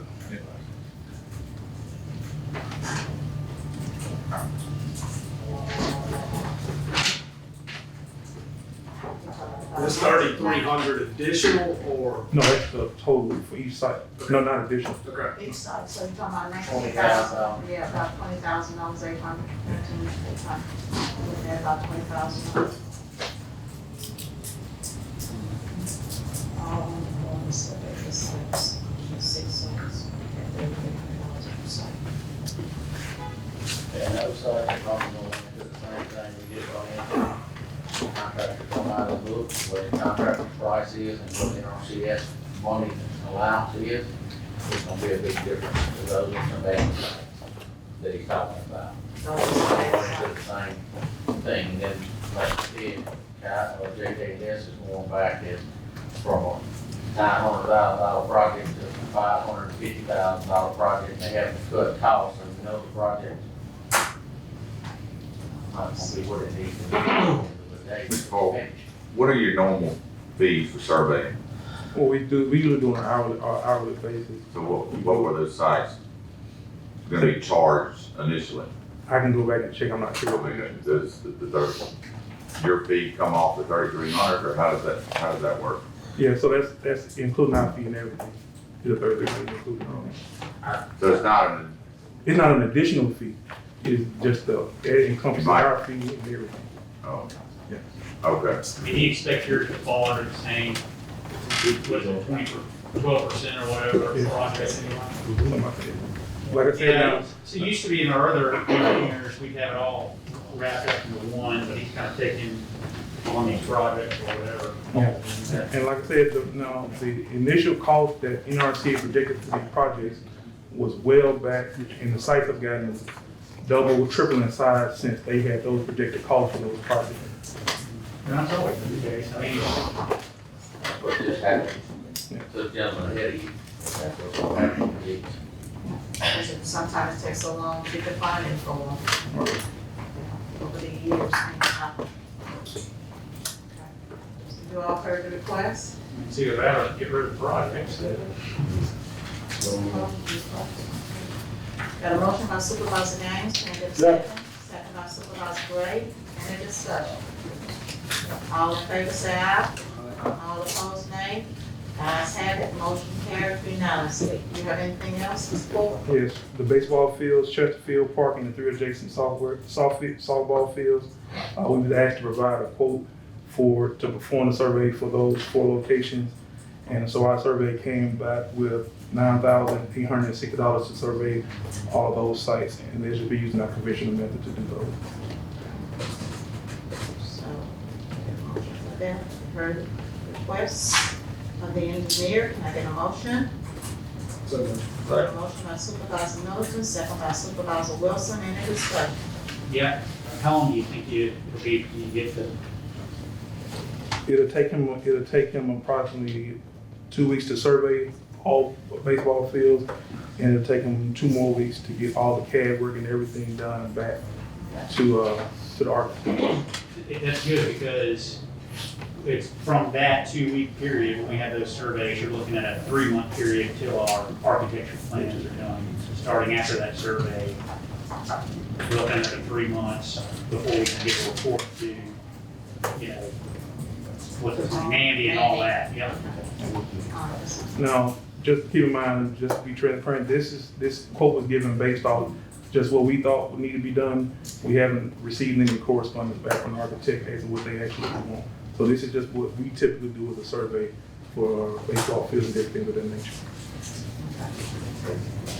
All in favor, say aye. Aye. All opposed, nay.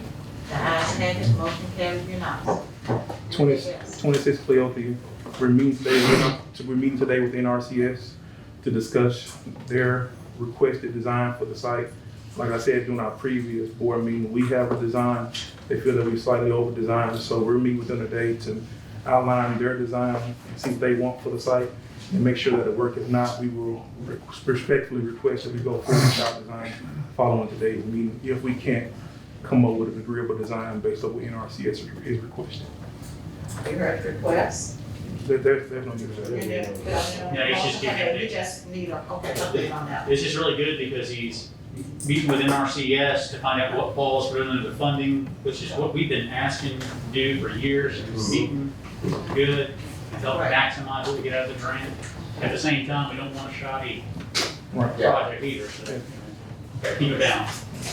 Another update is the striping only project. We have submitted the program form to state aid for their approval to move forward with the striping only project for Foster Mound, Pine Ridge, and Steam Plant. You remember you asked me to break out how much would be state aid and how much would be the county. Right now, it's a 57-43 split on the project. 57 will be paid for. You got a total of 12.1 miles, and 57% of that will be paid for by state aid funds, and the 43% will be paid for by county funds, however you guys want to. Do you have a cost? I do have a cost. I don't necessarily like saying it over public because I try to keep the contractors honest, but if you want me to get that number out,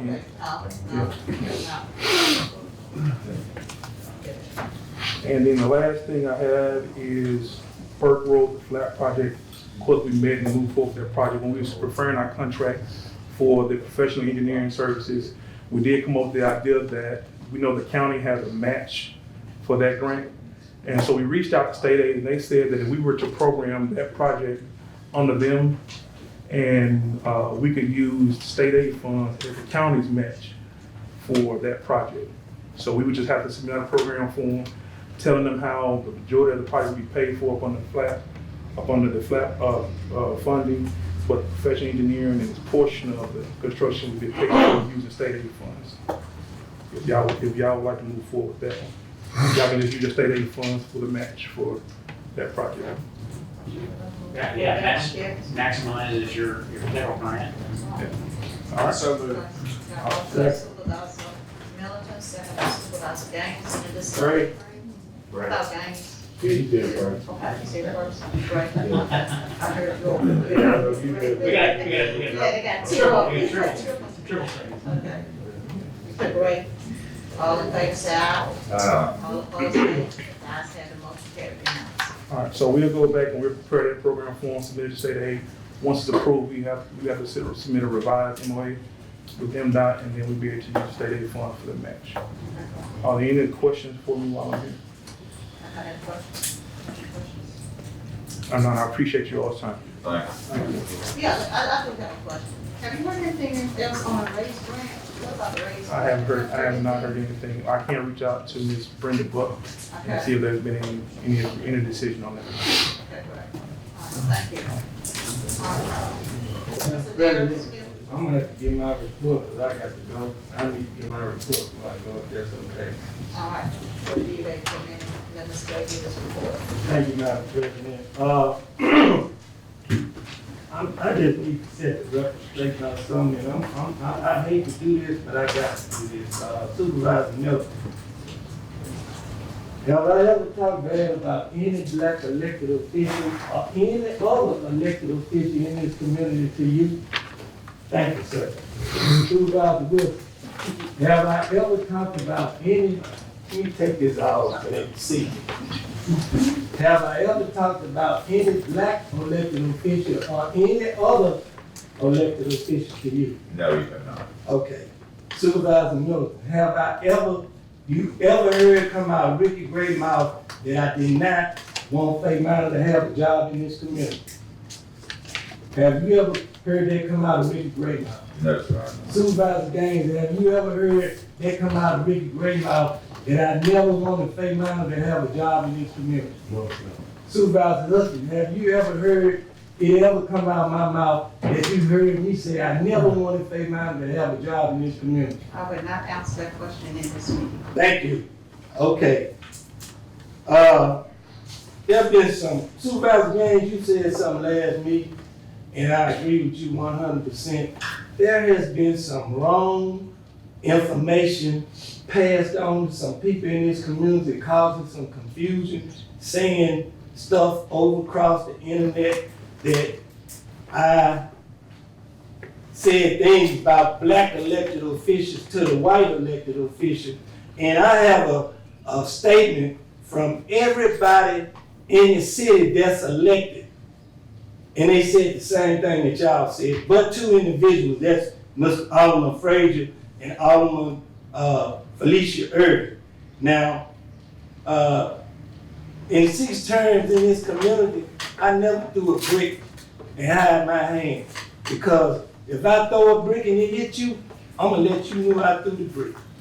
That's how I've been all my life. So for somebody to say that Ricky Gray is going around saying something, it's not true. And the reason I had to bring this out, because we got too much positive stuff going on in this community to let people put bad information out and try to make our community look bad. And I'm not trying to make nobody look bad. I'm just saying it. Well, it has always been said, the truth shall set you free. So that's what I'm doing. I'm telling the truth.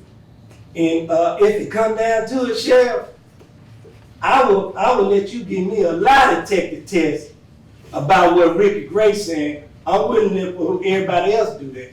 But I just want to let everybody in this community know Ricky Gray don't roll like that.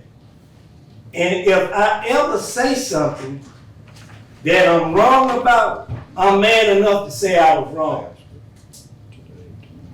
Now, get on with this.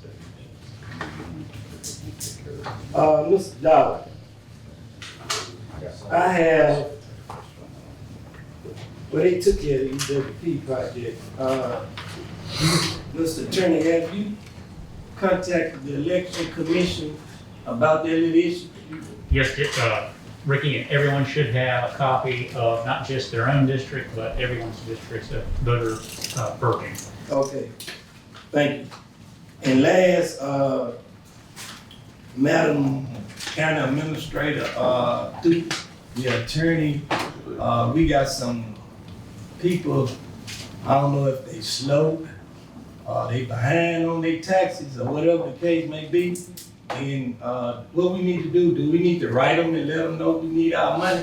I've already written letters. If it's probably gonna take, at least for a couple of them, a lawsuit. Before we can do a lawsuit, you have to do a resolution authorizing the suit, so. Okay, whatever we need to do, I hope we do it, because we need our tax dollars, because we got some business to take care of. And a lot of these times, just reaching out and touching them, you know, you get them worked out where, you know, that maybe it was sent to the wrong address, even though it was sent to one of their addresses, it didn't go to the right department and so forth. So oftentimes we can get these worked out. It's been real successful in the past, and I look for it to be again. Probably we'll be talking to y'all about it, you know, next meeting about maybe filing suit as a wake-up call to some people in the next. I don't mean to rush, but I'm gonna go through this because I got my best friend, Mama passed, and I need to attend that funeral. My sympathy goes out to the King family, the Morgan family, the Williams family, the Bernard family, the Marshall family, the Bacon family, the Washington family, and especially to the Chapman Holster family.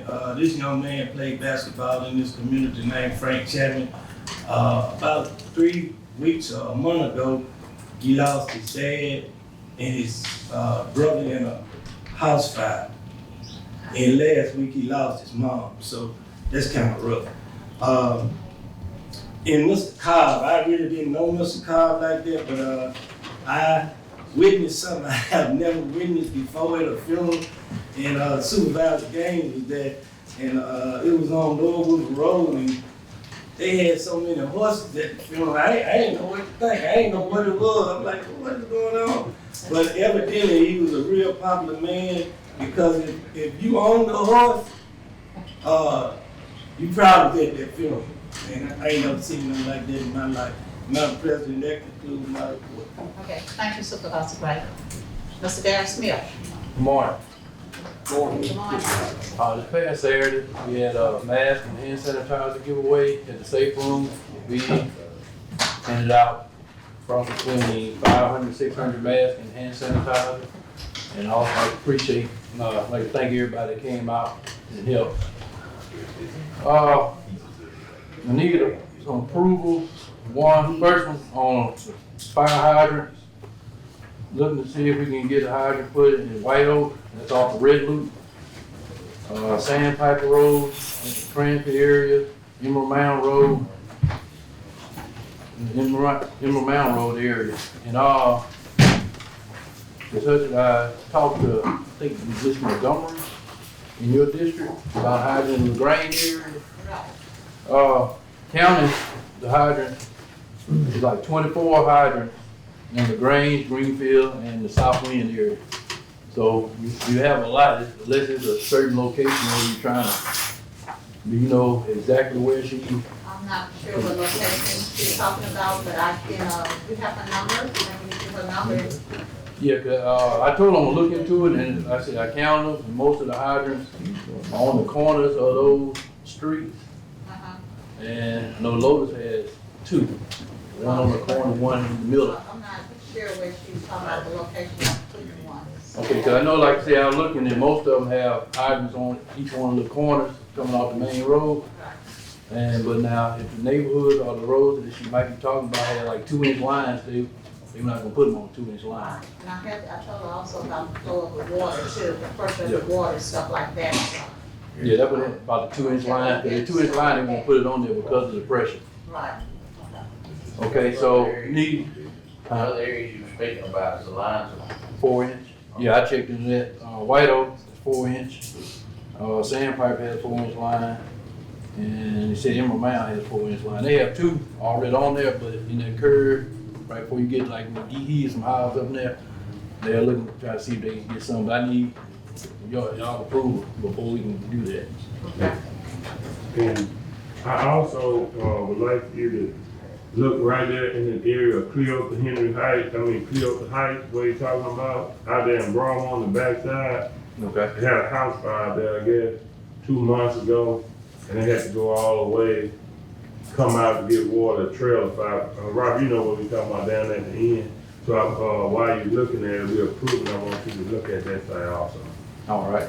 Yeah, we'll check to see about the lines. And... Yeah. Okay. Can you say the areas one more time for me? White Oak, that's off the Red Loop. Yeah. Sandpiper, and Cranfield area, Emerald Mound Road, and Cleota.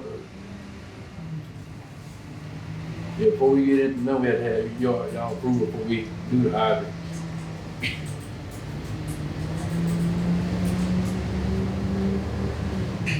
And if anyone in the other districts, y'all want anything, let's let us know. We can go out, take a look at it, check on the lines and all that to make sure that they're the right side. You have an amount, because we need to know if this is in the budget. It's gonna be 2,500 plus per hydrant. And then, the county install them, but that's what it's gonna cost probably to buy a hydrant. Yeah, I think I talked to Steve, he ordered 2 already. Yeah. But I think it might be for another area. And like I said, I'm guessing at that price, that might be repaired. I can get ahold of Steve and see what's cost to buy one. If you want, or see, get ahold of him and he can present back to y'all what he called for 4 already, is that what you're asking for?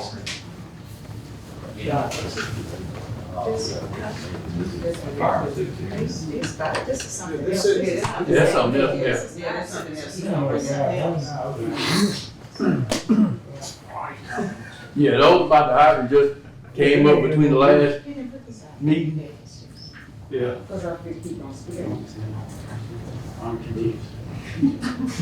All right, so it's still Robbie's trying to figure out. We'll figure out the price. Yeah, the hydrant just came up right after the other meeting. had one of the ladies, so they had somebody else start asking about hydrants, so that's why I just brought that up. Is fire hydrant something you get grants for, or? Well, Development, or? I don't know about that. The question I had is, do we need it? Like It's all 25 Yeah, because we are That is. spending, emergency spending only until the. Well, yeah, we probably put this down the road a little bit. But I mean, I can see where y'all saying, yeah, let's go ahead and get the hydrants in, get this sorted, see how it would. We got it in the budget, it's about $10,000. We definitely not sure. We can't get the money from a grant or something? I'm not aware of any, but. Is there any grants out there that you know of? For hydrants, no, I'm not sure on hydrants. We just ordered two, and they're 4 to 6 weeks behind on delivery to them, so. I think we're going to need to look into that, see if there's any grants available. Or we outsource that money. Plus, it looks like it's gonna be a while away anyway. Yeah, he said take it. 4 to 6 weeks. Yeah, he said take a minute for it to come in. Okay. All right, now, I handed Ms. King papers on, personal protective equipment that was brought up in a past meeting, I think like 40-some thousand for those gear. Right. And so, I guess my question is, because these are volunteer, gears for volunteer firefighters that they presented probably some months ago for this physical budget year, but I'm thinking they were under the assumption that it could be paid through that 1065 fund, but it cannot. It's $46,000, so I have to come out of general funds. And so I guess the question is how bad they need them, because right now, with what happened with the hangers, we have to pay that $1,400,000 like now, and we won't get reimbursed until 3 or 4 months. And it's gonna be a real crunch. I'm not saying that it's being denied. I just don't know. Yeah, just wait till the beginning of the year, that's all we can do. We don't have the money. We'd like to make payroll for the end of the year, that's the goal. All right, but like I said, with the volunteers, they do need their equipment, because again, We need to yeah. get paid But salary. you're looking at their safety also, because they have to go fight fire, and the gear they have is over 10 years old. And if they get hurt, then we're gonna be held responsible. How far out is this stuff? They have it. You ordered? Oh, they're just waiting on us, because it was approved, and so they're waiting on us. Is this something we took bids on, or? They would just stay, yeah, they would stay contract. So it's just a matter, cause they're waiting on us to give them to go to say we're gonna send them a PO, and we had a gear. Yeah. What we're saying is, can we wait like the rest of the road and everything else and wait till the beginning of the year? The only thing I can say, I'm saying, between now and then, if they go to a call at the gear and it fails them, then that's something we gonna have to look into as far as the fireman getting hurt on gear that's outdated. But that chambers that, why don't we wait? Because they're volunteer firefighters, so they don't have to go in and take fire.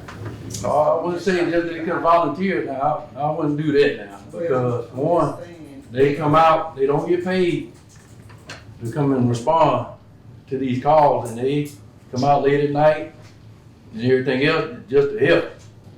So I don't wanna go there saying they just volunteer, because they help us with our ratings too. Hold on, correct, I didn't mean that like that, go ahead. Okay. Volunteer firefighters, that's something that when we started this volunteer firefighters, and we was asking you to get more, in the past, because it was a need in the county And the need is because sometimes they are on the scene before others are, and they trying to prevent a loss before others get there. We push Mr. Smith to get these volunteer firefighters in as many as possible at that time.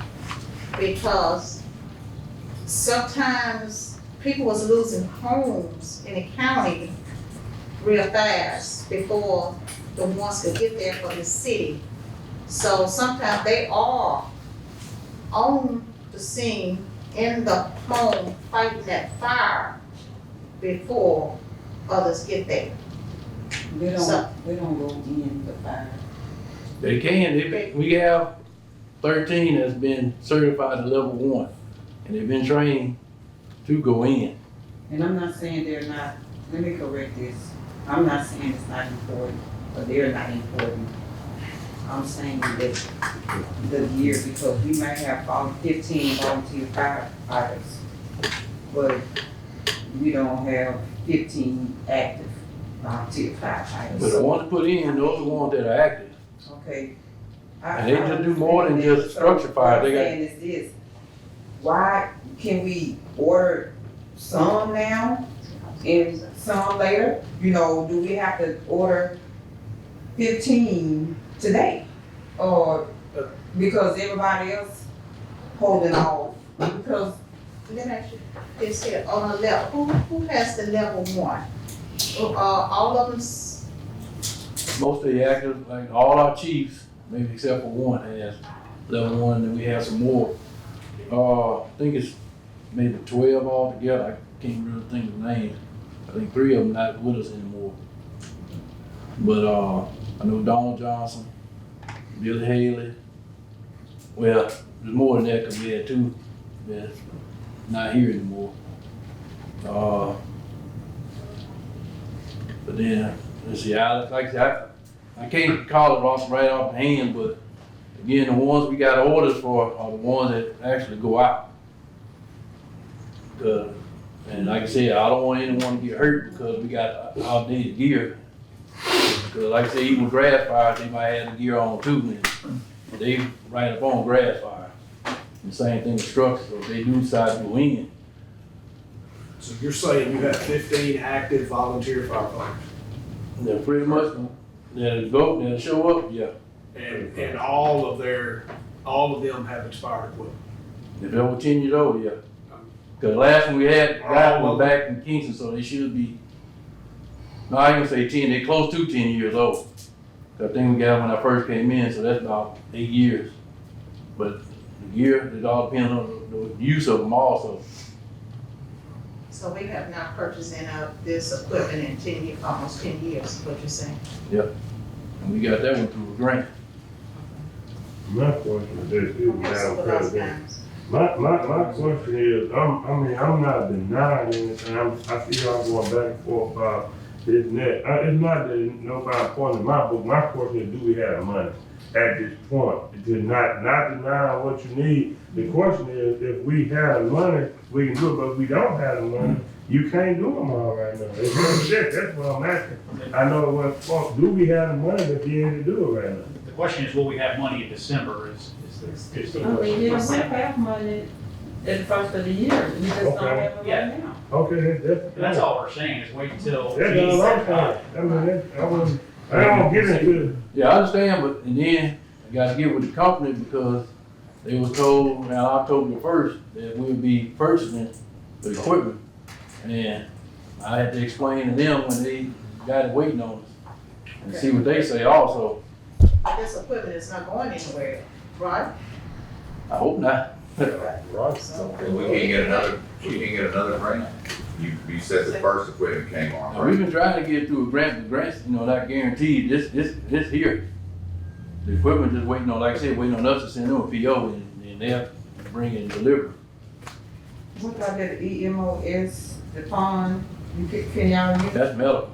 this medical? Nah.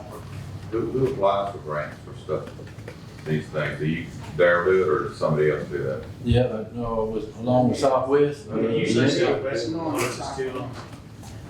when you ask for grants, that's usually email Alan and Lynette. Yeah. We check with Alan on Sure. Yeah, we had done grants before. Yes, We've pretty much been turned down because again, I'm getting ready to ask for approval for a grant now for looking at trucks. Because again, we've been asked for grants, but you're not guaranteed to get grants. We done put in for maybe the last 3 or 4 years on grants. On equipment and all that, and like I said, we haven't been approved through the FGA.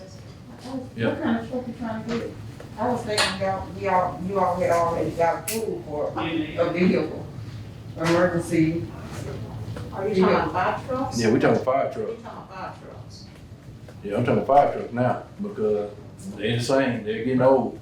And I've been asking about that also, and I've always been told to go look through a grant. But grants are not guaranteed, and like I said, we have been approved for probably the last 4 or 5 years on grants for the equipment and stuff. Sheriff, you have something? I was just gonna say, I don't know if the company you deal with do this, but in the past, when we've had emergency situations with equipment and things, they let us get the equipment and invoice them at the time we said we paid it. So I don't know if that's an option for you all with him and these uniforms or not, but I know they've done us like this before. I had to check with them, like I said, I know, like I said, they've been told, so I'm just going by, you know.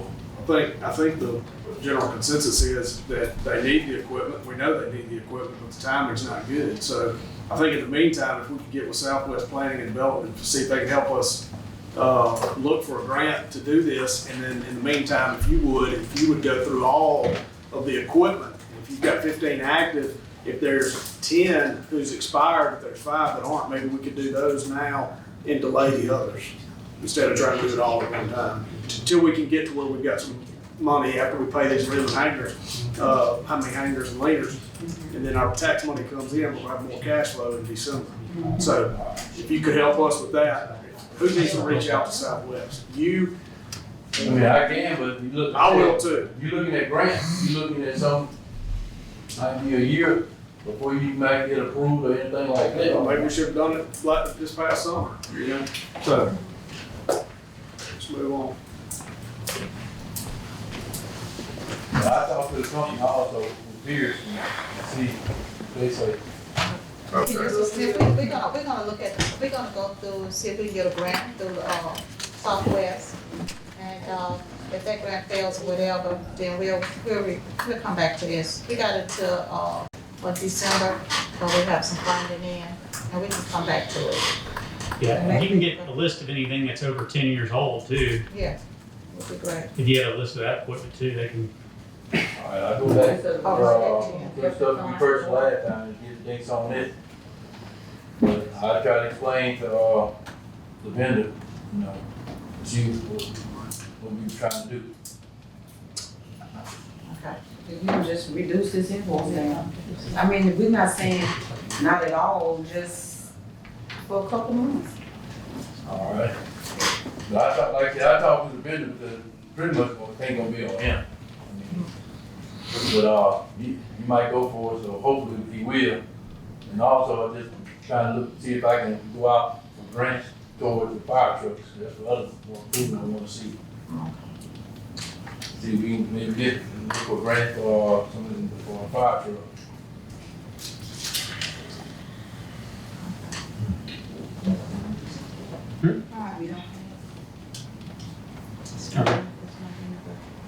And that'll be AFG grants whenever they open up. All right, we're gonna have to move on from this. We have to just take this under advisement for right now. All right, but I talked to him, I called him, and let him know what's going on. Okay. All right, that's all I have. Thank you. All right. I'm gonna deviate from the departmental reports for a minute and go to public comments. This lady is sitting here, and I think she has somewhere else to go. Ms. Cora Washington. Okay.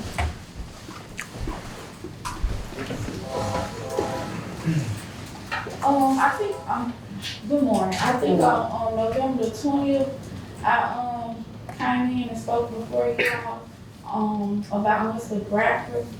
And you all told me to request the information out of public record. Upon receiving the letter that, Mr. Bradford did put in public record, I noticed that the information is misleading and inaccurate. Okay, he did last meeting, he did, admit that I never called him, but on the letter he stated that I called him. So, who holds Mr. Bradford liable for, using inaccurate information? I'm thinking Mr. Bradford never said you called him. I think he says he got a call. She's saying is that on the report it says The she letter called. that I received from his office. Yes, ma'am, you are correct, that's what he said. Yeah, that's what he said. But the letter that I received from his office does not say that. Okay, well, that probably was an error right there. No, it's not an error, because he went on throughout the letter, then later stated what I said. I mean, who gonna hold him accountable? That's the only thing that I need to know, because I mean, it's very important for me, because he forwarded the letter, to the landlord, and the information that he used in the letter is not correct. Okay, well, we don't have a copy of that letter. I have a copy of it.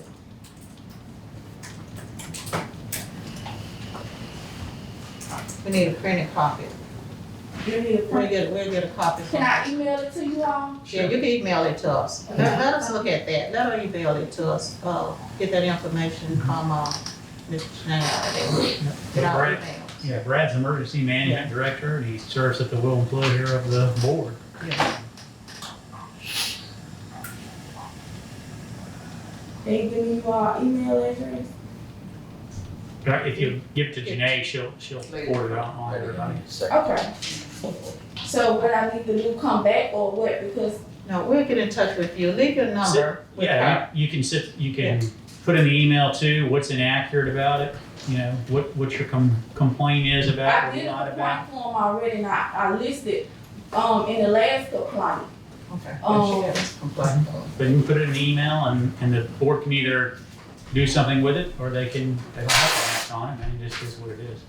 Okay, well, I can go ahead of the board if you all don't act on it. But the head of the board is election day. So Yeah, it's someone over you all, attorney general office or something, because something needs to be done. yeah, it's the voters of Adams County, they're their bosses.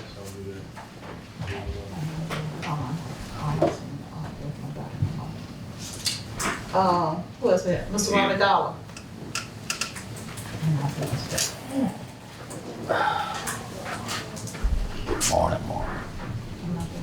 Morning, board.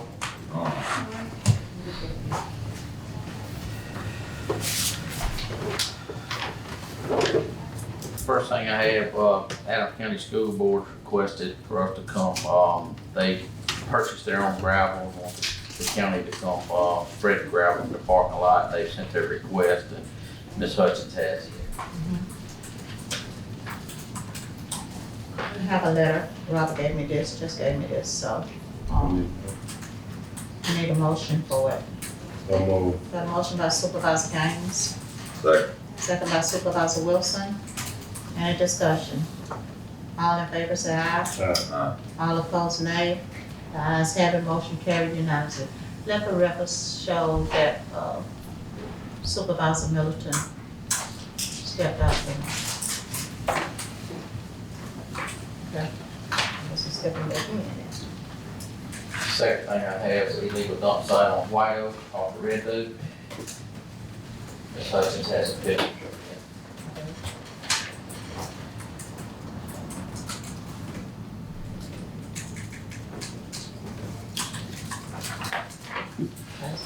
Get the board approved, the road department approved, clean the site up.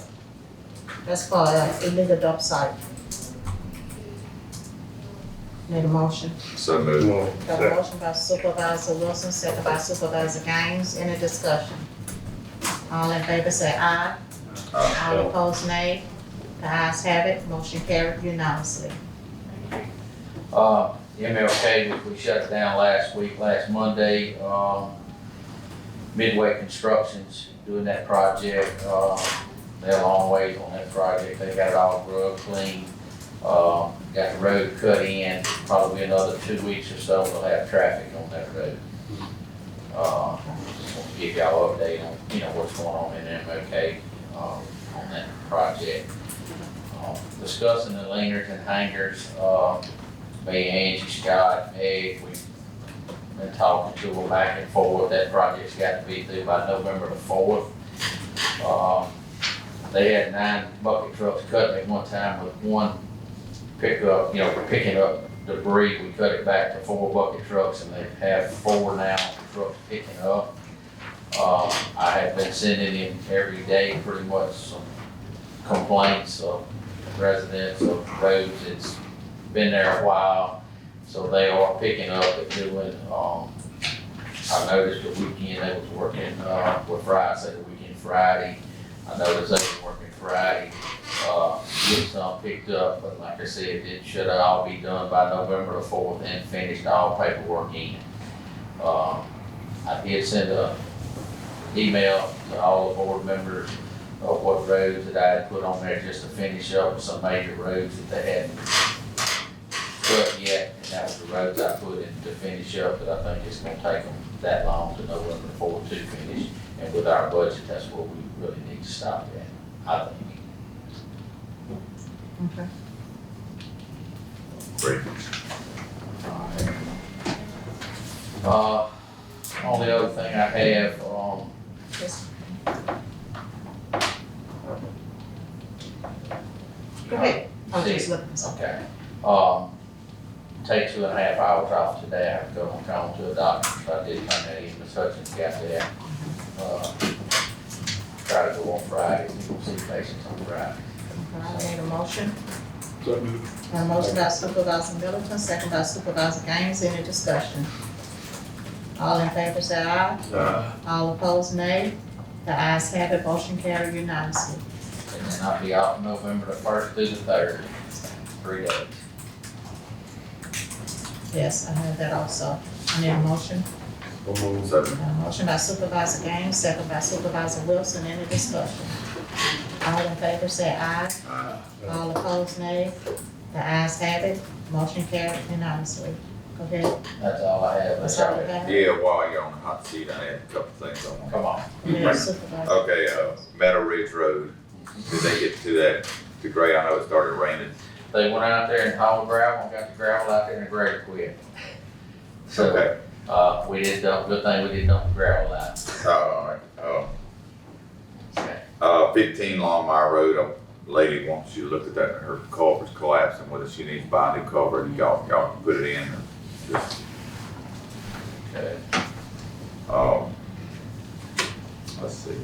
I was all down through, Montebello the other day, there's debris, seems like everywhere down there, that people have left. I don't know when they, I thought we'd gone down through there and picked up a lot of that stuff, but, do we have time to go through there and? In Montebello? Yeah, Westwood, Eastwood, Maplewood, every wood road down there.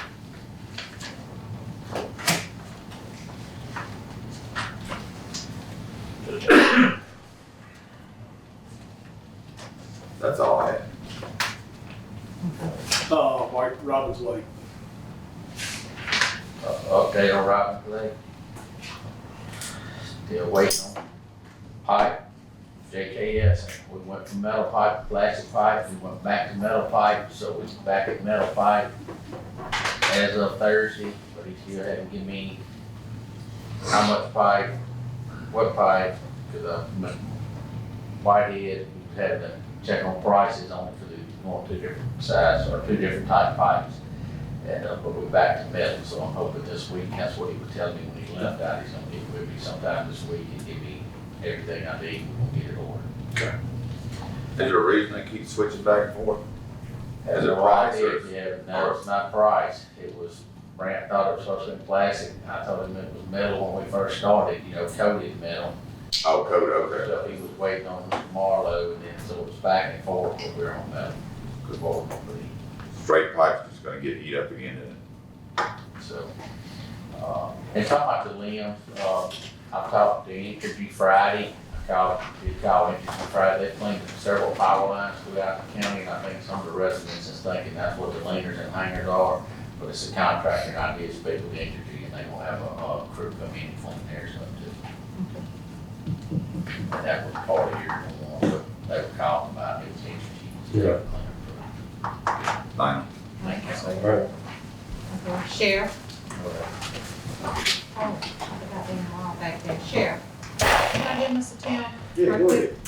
Let me get him. I didn't see him. Good morning, board. Morning. So, we've had 312 requests for September, 205 transport. Ended up 8 minutes and 17 seconds in the city on average for 86th percentile, and 1324 for 86th percentile in the county. 107 of these responses out of the 312 turned out to be refusals for treatment and transport. 18 of these canceled prior to we even arriving. 3 minutes into the call, they call 911, requested response, we start, they go, call back and cancel. Ended up having 28 site calls. Once again, I want to commend MPD and ACSO for their help in going out to these calls. They really, truly help us by getting these things secured where our crews aren't getting assaulted. Year to date, last year we had 7 crews assaulted. This year, with work with the sheriff's department and the police department, we've had 0 assaults on crews. So I want to really give them a commendation on that and say I appreciate it, I really thank them. It makes the crews feel really good. 283 responses in the county at the same time simultaneously. So multiple units at the same time. 2 flights from the field. I want to also kind of follow up with the last meeting. I told you I was meeting with the hospital, trying to reduce their time, and I'd like to report and reflect they cut it by 72 hours this month.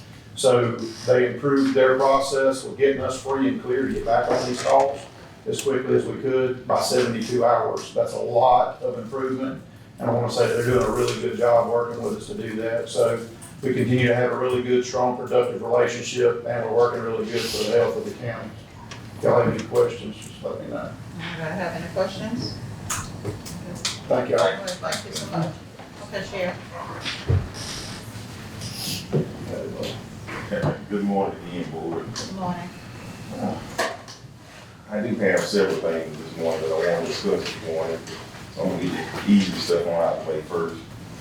First thing I want to do is give you all y'all reports on the trash pickup for September. September, District 1, 31 bags, District 2, 89 bags, District 3, 63 bags, District 4, 41 bags, and District 5, 51 bags. Smile today. Yes. We know where all that garbage is coming from. Yeah, that's why I say District 1. Look, no, I'm finna say something, but I'll take it back. All right, the next thing I have is new hires for the jail. We lost 2 people over the weekend, which brought us up to 4 people that are gone. And just so you know, one of our trash guys is retiring in November. It's just 1 or 2? One. So. Yeah, one of the jails going with the deputy also. Yeah. That'll be in November, so. But I just wanted y'all to know that. So I have 4 new hires. HR already has paperwork, I believe you too as well, up there. Jernicia Woods, Ashley Miles, Mildred King, and Katrina Patterson. I do have all of them. If you notice, they're all females, and that's a trend right now that's going on in America.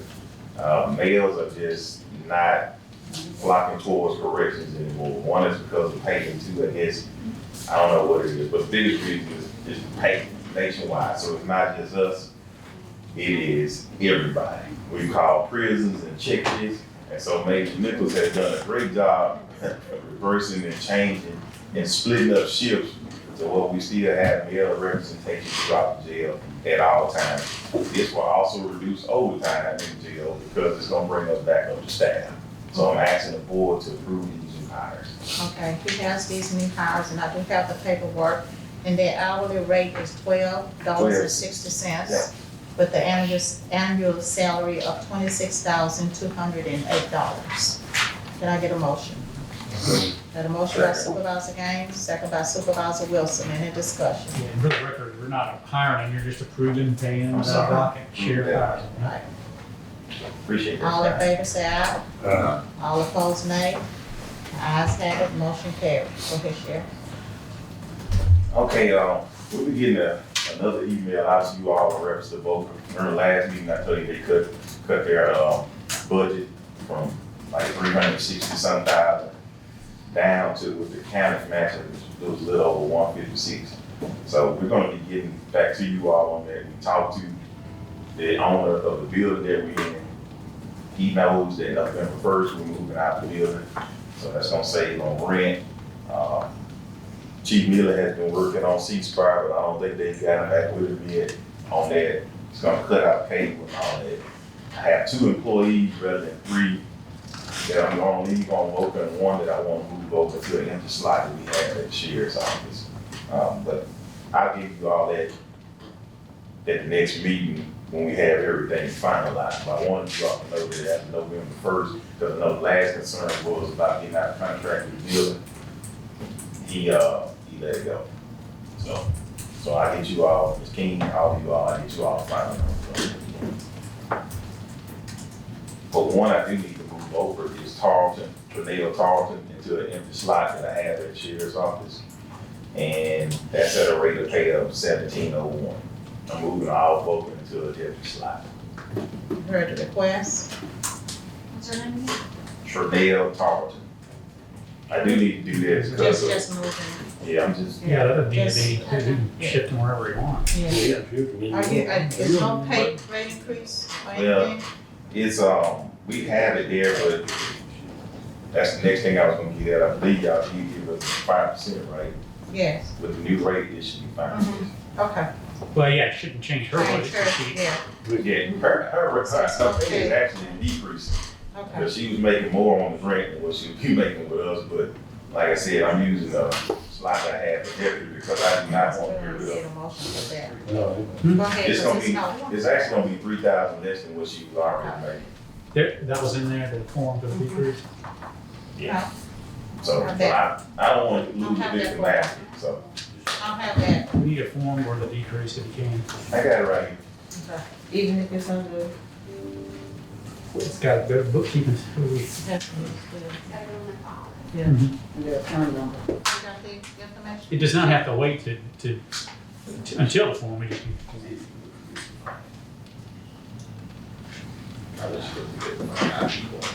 But I'll get you all the other numbers too as well, but I just wanted to go ahead and get that out of the way because I know with Boca and the way the budget is set in, what we had seen, it's got like pretty much like that. So that's a lot of money got lost nationwide. But what they did was they cut everybody down to the same pay all across the United States.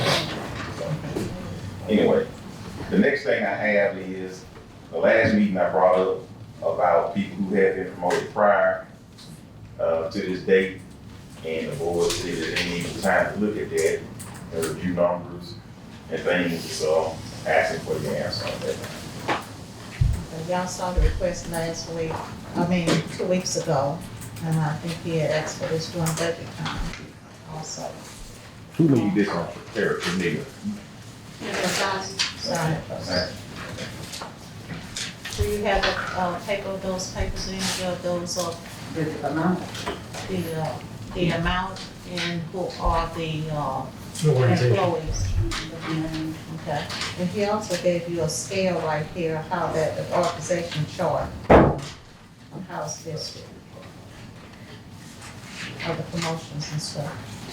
Go ahead. Oh, you wanna know the dollar amount here?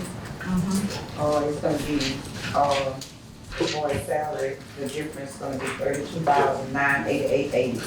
And the fringes are $10,873. Makes a total of $43,861.80. That's a difference amount in what they're making now? That's a dollar amount difference? difference. That'll be the increase. Yes, yes, ma'am. Increase. You all heard the request? So move. Got a motion by Supervisor Gaines, second by Supervisor Wilson, any discussion? All in favor say aye. Aye. All opposed, nay. The ayes have it, motion carried. I appreciate you all. Budget amendment, we need a motion for a budget amendment. So moved. Got a motion by Supervisor Gaines, second by Supervisor Wilson. Any discussion? Yeah, because there's gonna be some shiftings on the budget anyway with the vote for Well, no, it's not gonna change. He's using for, the vocal one, he's gonna use a slot that he already have open. Yeah, I can. So it's not gonna change. That slot was already there. So we're getting less than, what, 150,000 less than we did last year? No, Jerry got this. That's for the vocal grant. Right. So we're gonna have to amend the vocal grant whenever he gives us the numbers. But our expenditures are gonna stay the same. They The should. expenditure is gonna change on the vocal grant, which is not included in the 001 funds. Okay. What is this budget amendment? Of the amount. the 40 32. something. 43,861.80. I can tell you how much it is. I got it right here. That's good, we It's got, correct. You got a little bit in there. what amount do you have, Sheriff? Yeah, we'll look there. Yeah. Okay. I can get it to you, Z, Okay. in an email. To everybody. Thank you. You have anything else? Do y'all have the same list we had with there or no? Names of the people, same list? You should. I hadn't changed anything. Okay, but we have, yeah, we have. All right. The other thing was, And you just make sure this list is in the minutes with the sound. the other thing I was gonna ask was, I know Southwest Mental Health, with the new facility over there, I know they changed it to a week later that they're opened up. Have they got a contract with you for the food service? I got a contract already with this one. We had mentioned about meeting this week, right? What's that? We had mentioned about trying to meet them this week. Yeah, we're trying to get to a meeting. We've been kind of asking for it for all the interested parties to get together and discuss this. All right.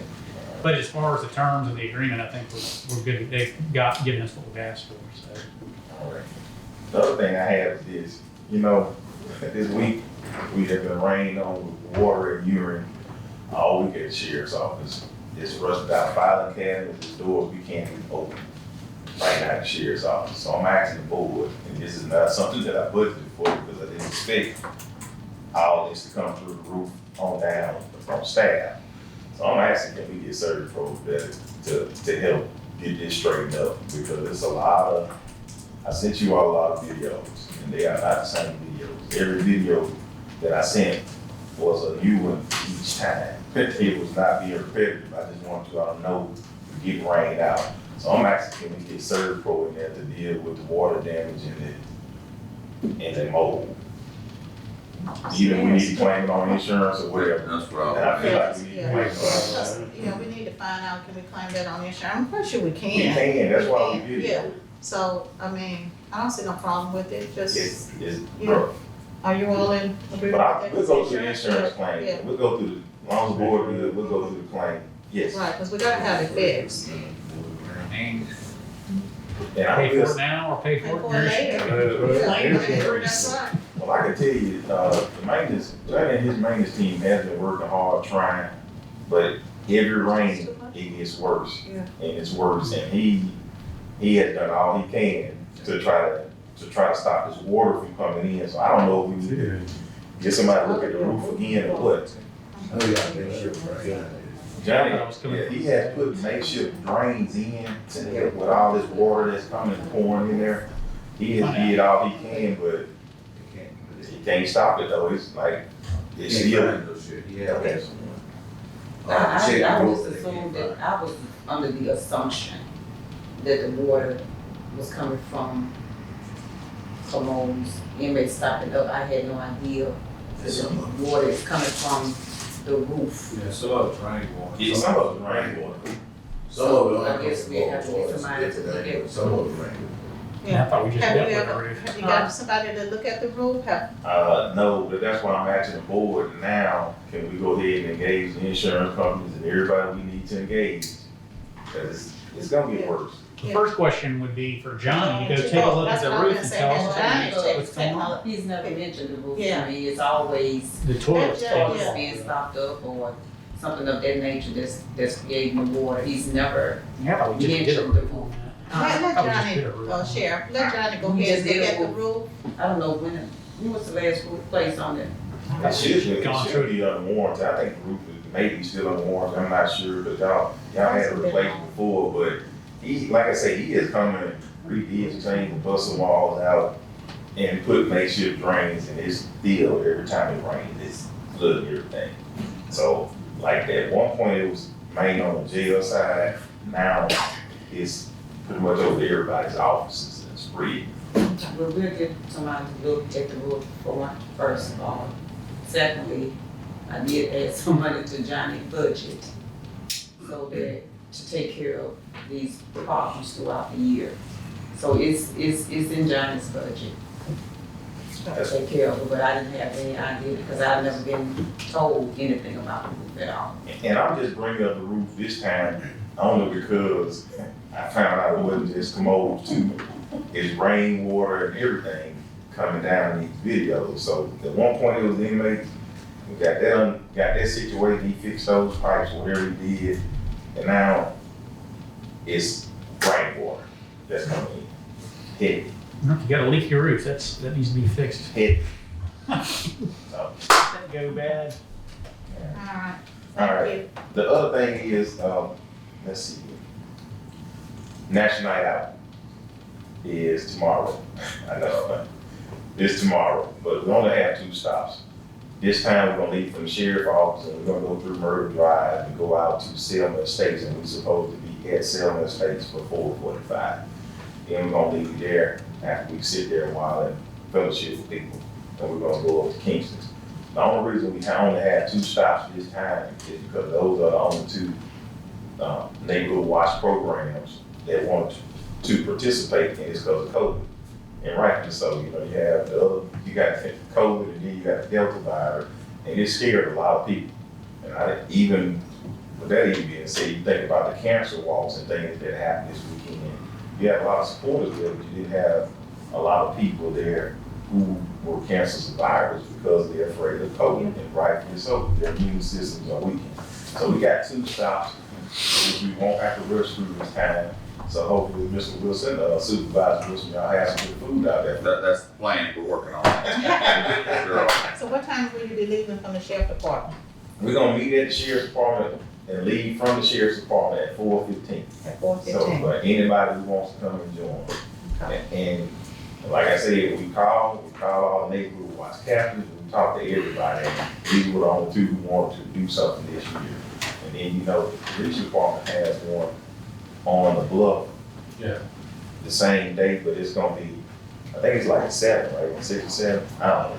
I know Jen had that information already, but, so, anyway. And I did talk to the sheriff about, neighborhood watch. The rain is getting ready to start neighborhood watch too, so we're gonna get all that information from you to get that kicked off. I'm excited I'm about happy that about too. it. We need a force out there. Yeah. The last 2 things I have is don't forget about the Enterprise Enterprise training on October the 12th. I know some of y'all got that in your email about the virtual training. And I will tell you all to be thinking about next year, since we're so deep into this year as well, when you come to the training. And the last thing I have is, when y'all get a chance, I know most of you already walked through the jail, through the office side of it. I'd like you to come take a look again after what I just told you. And that's all I have. Okay. Appreciate you all. Appreciate it. Thank you all. Okay, any public comments? Any public comments? All right, we're gonna come to the table. Supervisor Miller. Oh, hold on, I'm sorry. I do have one other thing. Hold on, I forgot. Let me forget this. One other thing I do have, sorry. I know you all said the budget already, and the budget has already been approved. But I don't know if I need to request another meeting or how we're gonna handle this, but it's, some things got cut out the budget. That's really gonna be an issue for us. That's really like an issue for us. So I attached it to the form that I passed out to you all one of the main things on there though was we put slots for 4 deputies into our sheriff's training academy to send them to the academy. And that money, you know, it didn't get approved, apparently it didn't get approved. And so that means that we don't have the funding we need to do certain training. So I'm just gonna ask if I can have a meeting with 1 or 2 of you all, the county attorney and the county administrator, so we can discuss it. And that way, every time convenient for you all. Okay. We'll sit down and discuss it. You see the list though, so All right. just ask for some time, communication. Thank you all. Thank you, Sheriff. Appreciate it. Okay, come to the table. Supervisor Middleton. Everything I had on my list was addressed by Mr. Ford or else by Mr. Dollar, so I'm good. Okay, Supervisor Wilson. Yeah, pretty much in the same boat for that. I do want anybody that wants to come out to the national night out, we will be cooking some hamburgers and what have you out there. So anybody that wants to come, just Gaines from your district or Angela, Ricky's. I'll be there. Certainly West, we'll be out there. I have never missed a year of it. Okay. I talked to Brad about Woodland Hill subdivision. They're saying they cannot hear the sirens when they go off, even if they're on the back porch. So I asked him to relocate the sirens or move them a little bit. And he said he would talk to the man about that. But there are a lot of residents out there now. If they can't hear those sirens, they need to be moved or amped up or something. And I think that's all I had. Okay. And just as on top of that, sirens have always been a really good thing too, but if they also ask about that, make sure they're signed up for Code Red. Because that too is also really important, you know, emergency warning thing. And Brad always pushes that Okay. when you have sirens. Well, I got the exchange number, so hopefully they can, he's the head of that subdivision, homeowner association, I believe. So, know the gentleman, Clark Smith, but, okay, that's all. That's all you have. Okay, thank you. Supervisor Gaines.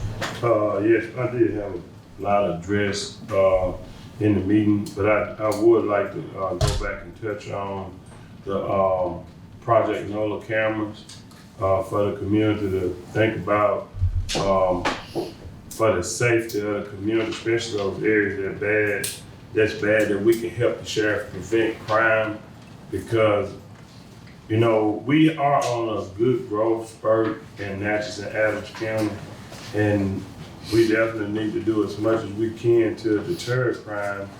And if we don't deter crime, then we start to deter businesses that's coming this way. And you know, that's it. But I still say out to my own family on the losses.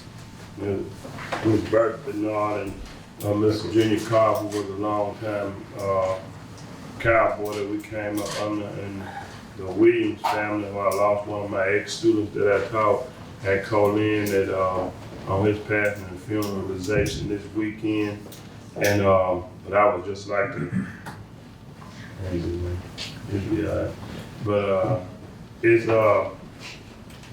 I just like to say my condolences goes out to them and every other family who lost loved ones. And that concludes my report. Thank you, Supervisor Gaines. Attorney Scott Slover. Oh, I'm sorry, I thought you were gonna ask me a question. I'm like, yes. I don't have a report, list that got picked up here, so. Yeah. Oh, okay. I don't think Even Brad- my tax delinquency got picked up, so y'all beat me to the punch. Sounds right. Deputy Clerk, Paige Dean. I don't have any. You don't have it? I don't know. Randy is available. Chancery Clerk, Yes, she does. Randy Lewis. Yes, ma'am, I have just a couple of things. Need to have the October present this week. Diane Goodman, Francis Bell, Linda Golden, and Shirley Emery. You heard the request of the Chancery Clerk. Can I get a motion? So moved. Got a motion by Second. Supervisor Gaines, second by Supervisor Wilson. Any discussion? All in favor say aye. All opposed nay.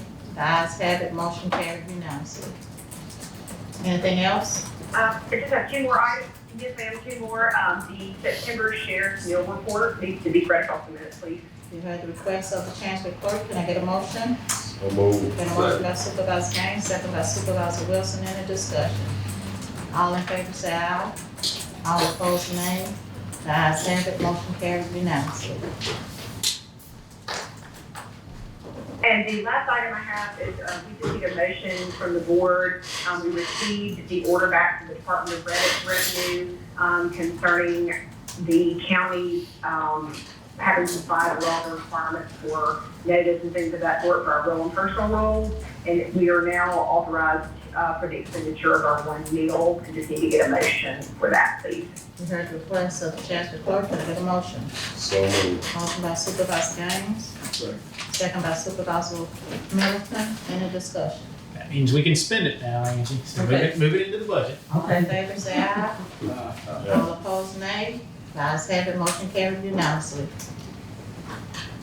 Anything else? That's all I have. Thank you, Madam President. Okay, thank you. That's all. All right. Ms. Page, Jean? I don't have Deputy, anything. okay. County Administrator, anything? Yeah, 17 today. Okay. First of all, I need to square across the minute the modification for Core Civic for their, fiscal year through 22. So it looks like they got an increase of $3,083,811. So Okay. that's for this next fiscal year.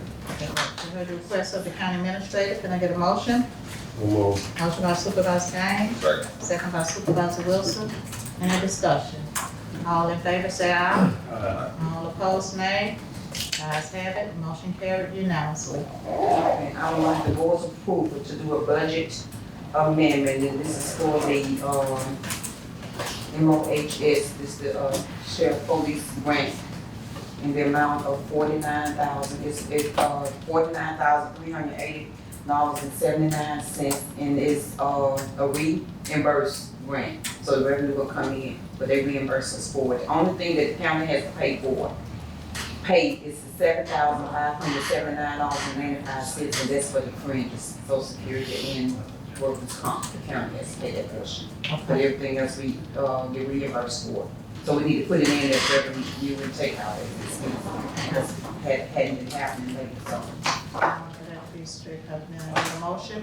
So moved. Got a motion by Supervisor Gaines, second by Supervisor Middleton, any discussion? All in favor, say aye. All opposed, nay. Ayes have it, motion carried unanimously. You have anything else? Yes, I finally finished the budget for fiscal year 22. And, I guess I need to bring this back as far as with the sheriff is concerned, because Scott and I spoke with audit concerning different funds, sheriff grant funds. So, I guess I'm asking you to go back and look, because even though I might have taken training out of that line item, I might have added it to general funds training, so it's okay to meet with Scott and I, but just go back and double check to see if I added it on another line item. Because what happened was that at one point, the sheriff deputy's amount was consolidated into one fund. But this year, because it's easier for me to read it if I know which department, just say for instance, if they got courthouse security, I put them back into courthouse security. So it's moved, instead of going into 200, I moved it to the different departments and where they funded to get a better understanding of the flow of it. So that's why I was telling you to go back and double check and make sure that, did I really move it? Or did I put it somewhere else? Or if I put it somewhere else, it could be that I just forgot to put it somewhere else. I'm not sure yet. I can look back and see for that part. But like I said, I thought it was just so much easier for me to break it down to the different departments. I think it's better to do that anyway. I remember getting into it with Joe about it when he did it. Okay, that's that. And I guess I was presented with something with the E911 dispatch, who has requested. I think she's online, Miss Annette. I think she said she have 2 items that she'd like to discuss that maybe the item you've given me to bring up.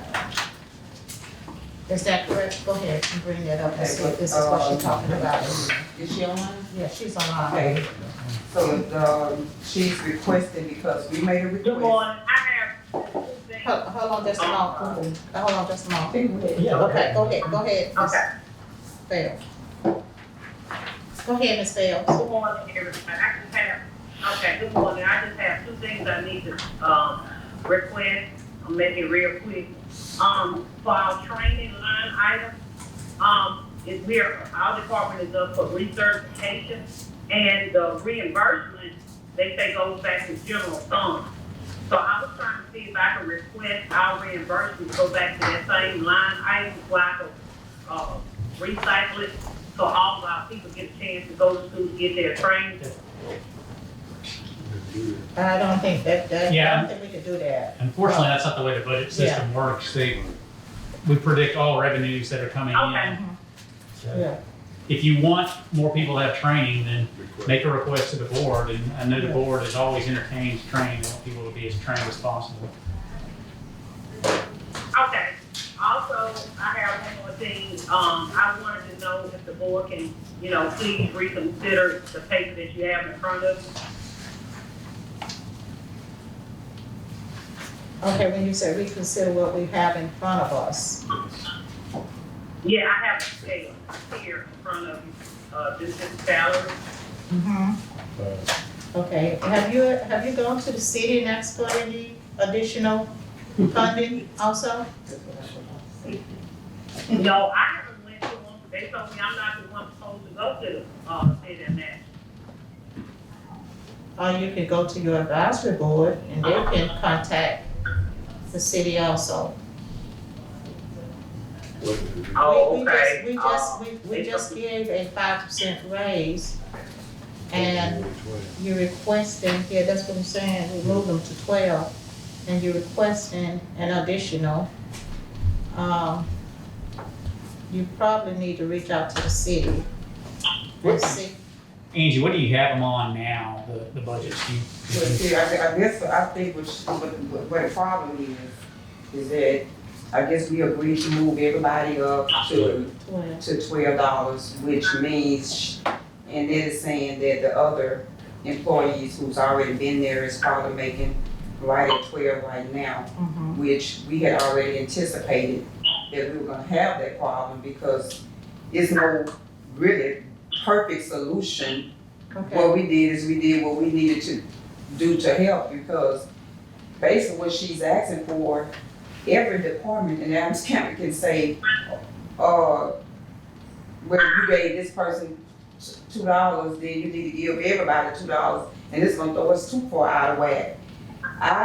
This is a consolidated dispatch on the prior, when we did prior raises, old 97 was not included, but when Ms. Phelps came to the board and said consider old 97, we considered old 97.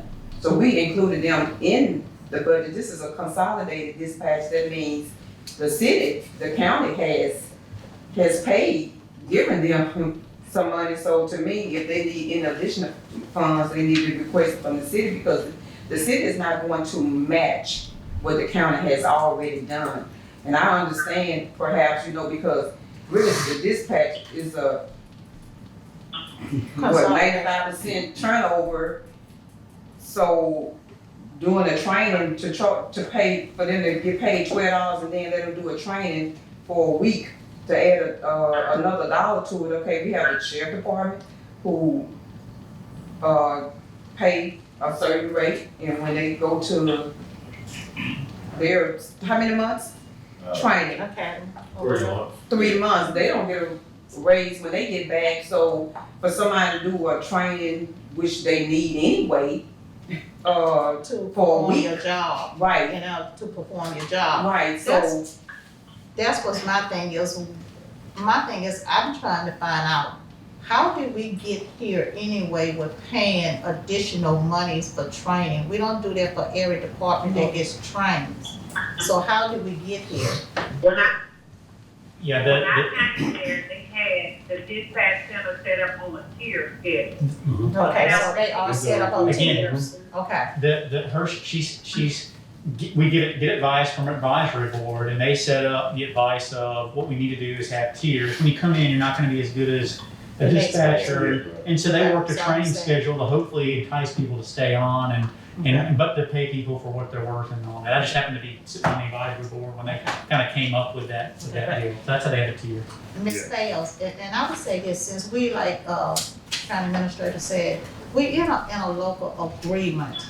So I felt like if the city gave raises and we gave raises, the city should also give E911 an additional too, because we are in that interlocal agreement. So you could reach out to the city. Excuse me? Well, the last time that they was asking me to go before the city, they said I'm not the one supposed to go before the city. That, someone on the board goes before the city. Yeah, you need to. I didn't know I was allowed to go to the meeting. Yeah, I think you could reach out to your advisory board and, you know, see what they say about it. But I don't know if you're allowed to go before the city, I don't know. But you can reach out to your advisory board, because I feel like if the city gave raises, those, dispatchers should have been included in their raises also, because we are in a local agreement. Okay. Okay, so find out if they would, you know, do it or give that tier, pay that additional $1 for that certification. Madam President, Go ahead, if I could, Supervisor Wilson. while she's on the phone, Scott and Angie, maybe off Angie, what is her budget for a building fund, and where are we with the city as far as, it's kind of like laughed and joked about, and I really don't understand, I mean, about what they're supposed to be paying, what are they paying? And do we need to do something to get the city on board with 911 and trying to get something? I've said this several times, that 911 needs to get out of that dungeon over there, because what the sheriff's talking about hitting them is going down. And it's getting all that equipment down there, and those people do not need to be in that place. We need to find a building for them to get in. So what do we need to do to get that straightened out with the city? My suggestion would be for somebody, whether it's the advisory board or, you know, Annette, Angie, Scott, we put together an ask. If we're gonna move them, and that's not cheap to move them. I'm not trying to say we shouldn't do it by any stretch. I'm just saying that is an expensive endeavor, and so if we're gonna do it, it needs to be a full partnership to do it.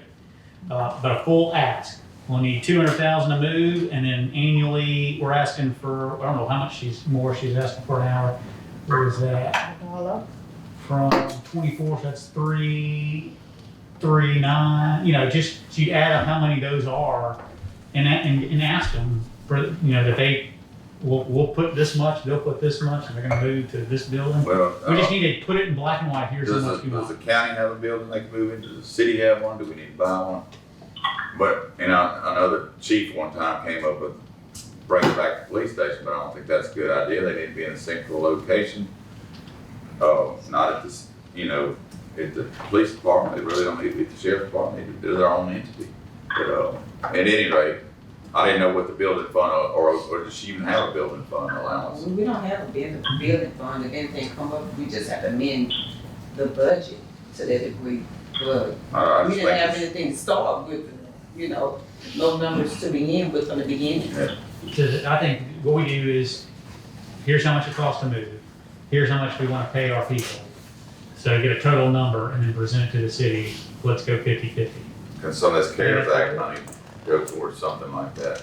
Well, it's not really good. Every time I go to a meeting, it's a different answer. They don't know yet what to do with the money. So if you're not thoroughly confused, you weren't paying attention. Yeah. Like being in the military. Yeah, anyone that tells you you can't do anything with the American Recovery Act is, you know, I don't know, I can say they themselves are confused, because until we know a final answer on everything, then it's. Well, I just I think that 911 needs to be dealt with, and what, we need to open that up with the city, or, you know. Yeah, it's something to discuss. I'll be glad to sit with you, Scott, or advisory board, whatever, talk about it further, but we need to do something. Yeah. Okay, that's all I had for you. Okay, I just have one other thing I want to spread across the minutes. The request to increase anyone who has a rate under $12 to $12. I think that's already been approved with the budget. I think I was thinking. Once it's been approved through the budget. Yeah, as your budget, when you do your amendment, final budget, you do not have to record everything back. It's either or. Either you have under budget everyone's salary, which you do, or That's what you have to she go. did, so she printed out everyone to just spread Okay. across. the You don't have to, it's in the budget. But that's all I have. Okay. All right, listen, First thing, let me say this. The reason I didn't respond to Supervisor Gray, I wish he was still here, when he asked that question about did he try to get rid of pay. I didn't respond to that in this meeting because I feel like this was not the place to do something like that in, or to respond to. I know he felt like he needed to set the record straight, but if you're gonna ask one supervisor question, I think you should ask them all the same question. And that was my reason for not responding. To me, it just wasn't a place to do this. But he felt he had to set the record straight. That's what he did.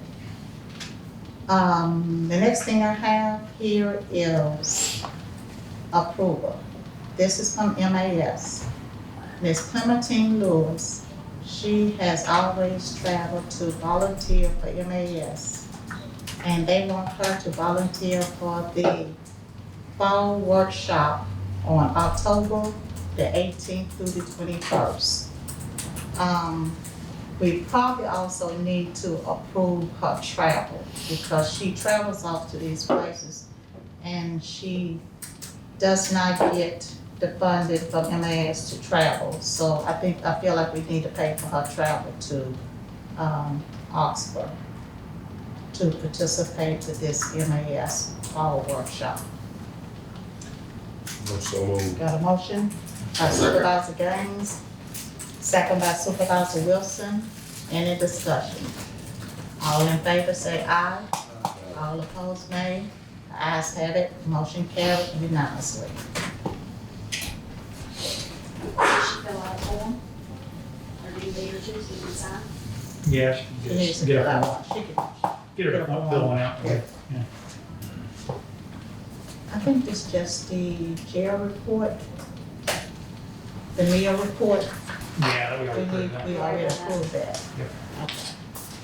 I think that's all I have. Like I say, we'll be starting October the 24th, trunk or treat. LaGrange will be putting on a trunk or treat in LaGrange on October the 24th. So, Sheriff, if we can get someone out there to kind of patrol that area during that time would be great. 24? The 24th of October. That's very smart of you. Okay, so thank you so much, appreciate that. You have some supervisor? Yes, Broadmoor, I think she said she talked to Miss Felicia McDonald, talked to you, and she didn't have a clarification if she wanted to, I think she said she talked to you, if she wanted to, could we donate the park, or how would that go? She said she didn't have a problem of paying for it, but the Corvette is not here today, so I couldn't actually answer her. She's trying to get together in the Broadmoor area with the Broadmoor residents. They're just trying to have something, trunk or treat for the kids out there, and they also need your support. And I told them they wouldn't have a problem with getting some sheriff support. Supervisor Gaines, in that event, that can be free. She does not have to pay for that, that just stays. It is not an exclusive event, and that's what parks are for. And I told her I found out, and I'm glad you brought it up. So, Yeah, I she's told her not I no was gonna get exclusive. back with her and to check with Ms. Corbett to see if that date was available, and which I'm quite sure it is gonna be that evening, that night. So we're gonna just check with Corbett and get back with her on that date. But for us, that is the event, that is a free event. Okay, yeah, because it's a community event. Yeah. What time is the one in LaGrange again? Excuse me? Y'all set a time for the trunk or treat in LaGrange? Yeah, that time is gonna, I'll get with you on that time. We're gonna get some flyers out, so I'll get with you on that time. And I'll also get with you on the time on that because she was just setting this up and getting with the residents. Wanting some clarification on, you know, what we can do and couldn't do. So once she get with me, I'll call her today and I'll find out a time and I'll notify you. When you talk to a supervisor, gang, let her know it'd be smart for her to put it before the 30th. But if she's having it on the 24th also. Okay. She did tell me it would be the 24th. I didn't think that. Yeah. Well, you know, all the churches have theirs on the actual Halloween night, and we be scattered thin. So when people put theirs ahead of time, it just helps us tremendously. When I told her that we was having one out for grace and it was gonna be on the 24th, I think she said they'll do it the same day. Okay. Yeah. Could y'all send those flyers to me too, please? Yeah, I'll make sure that you get it. I'll definitely do that. Okay, that's all I have. I need a motion to recess. For the good of the order? Did you have something for the good of the order? Yeah, You do? 13 years ago. Okay, you have some, Mr. Terrence, you have something? What's the interrupt my good news? Go ahead, Terrence. Mr. Terrence. I didn't realize he was up there. I'm sorry. No, go ahead, Terrence. I'm just, I wanted to get the minutes to reflect that change. I had came in and requested $2,500 for, Keisha on her, certification from the state. Yeah. It should have been $2,000, so I wanted to reflect that instead of $2,500, it should be $2,000. Okay, we'll make those changes. Did you do the sheet yet? Yes, I think he I'm had, sorry. I think, did he get it over last meeting? Did you get that over last meeting, Mr. Bailey? That certification Is letter? that the, No, there's flags. yeah, I emailed it over to, I think I sent it to Crystal and I sent it to Paige, but I can send it over to you. I'll get it. Okay, all right, sounds great. Yeah, send it over correct and the minutes will be so accurately reflected. Right. Okay, I can do that. all Thank you. right, thank you, Mr. Bailey. Thank you. Just gonna say, 13 years ago, I convinced Jennifer to marry me, so good. That's my anniversary. Today's your anniversary. Yeah. Happy anniversary. Yeah. That is so great. I'll keep my coverage. Oh, she's gonna love that you broadcasted that over there. I'm gonna be telling you, that is super great. Happy anniversary, Scott. Thank you. I need a motion to recess. So moved. Got a motion from Supervisor Gaines, second from Supervisor Wilson. Any discussion? All in favor say aye. All opposed nay. The ayes have it, motion carries unanimously.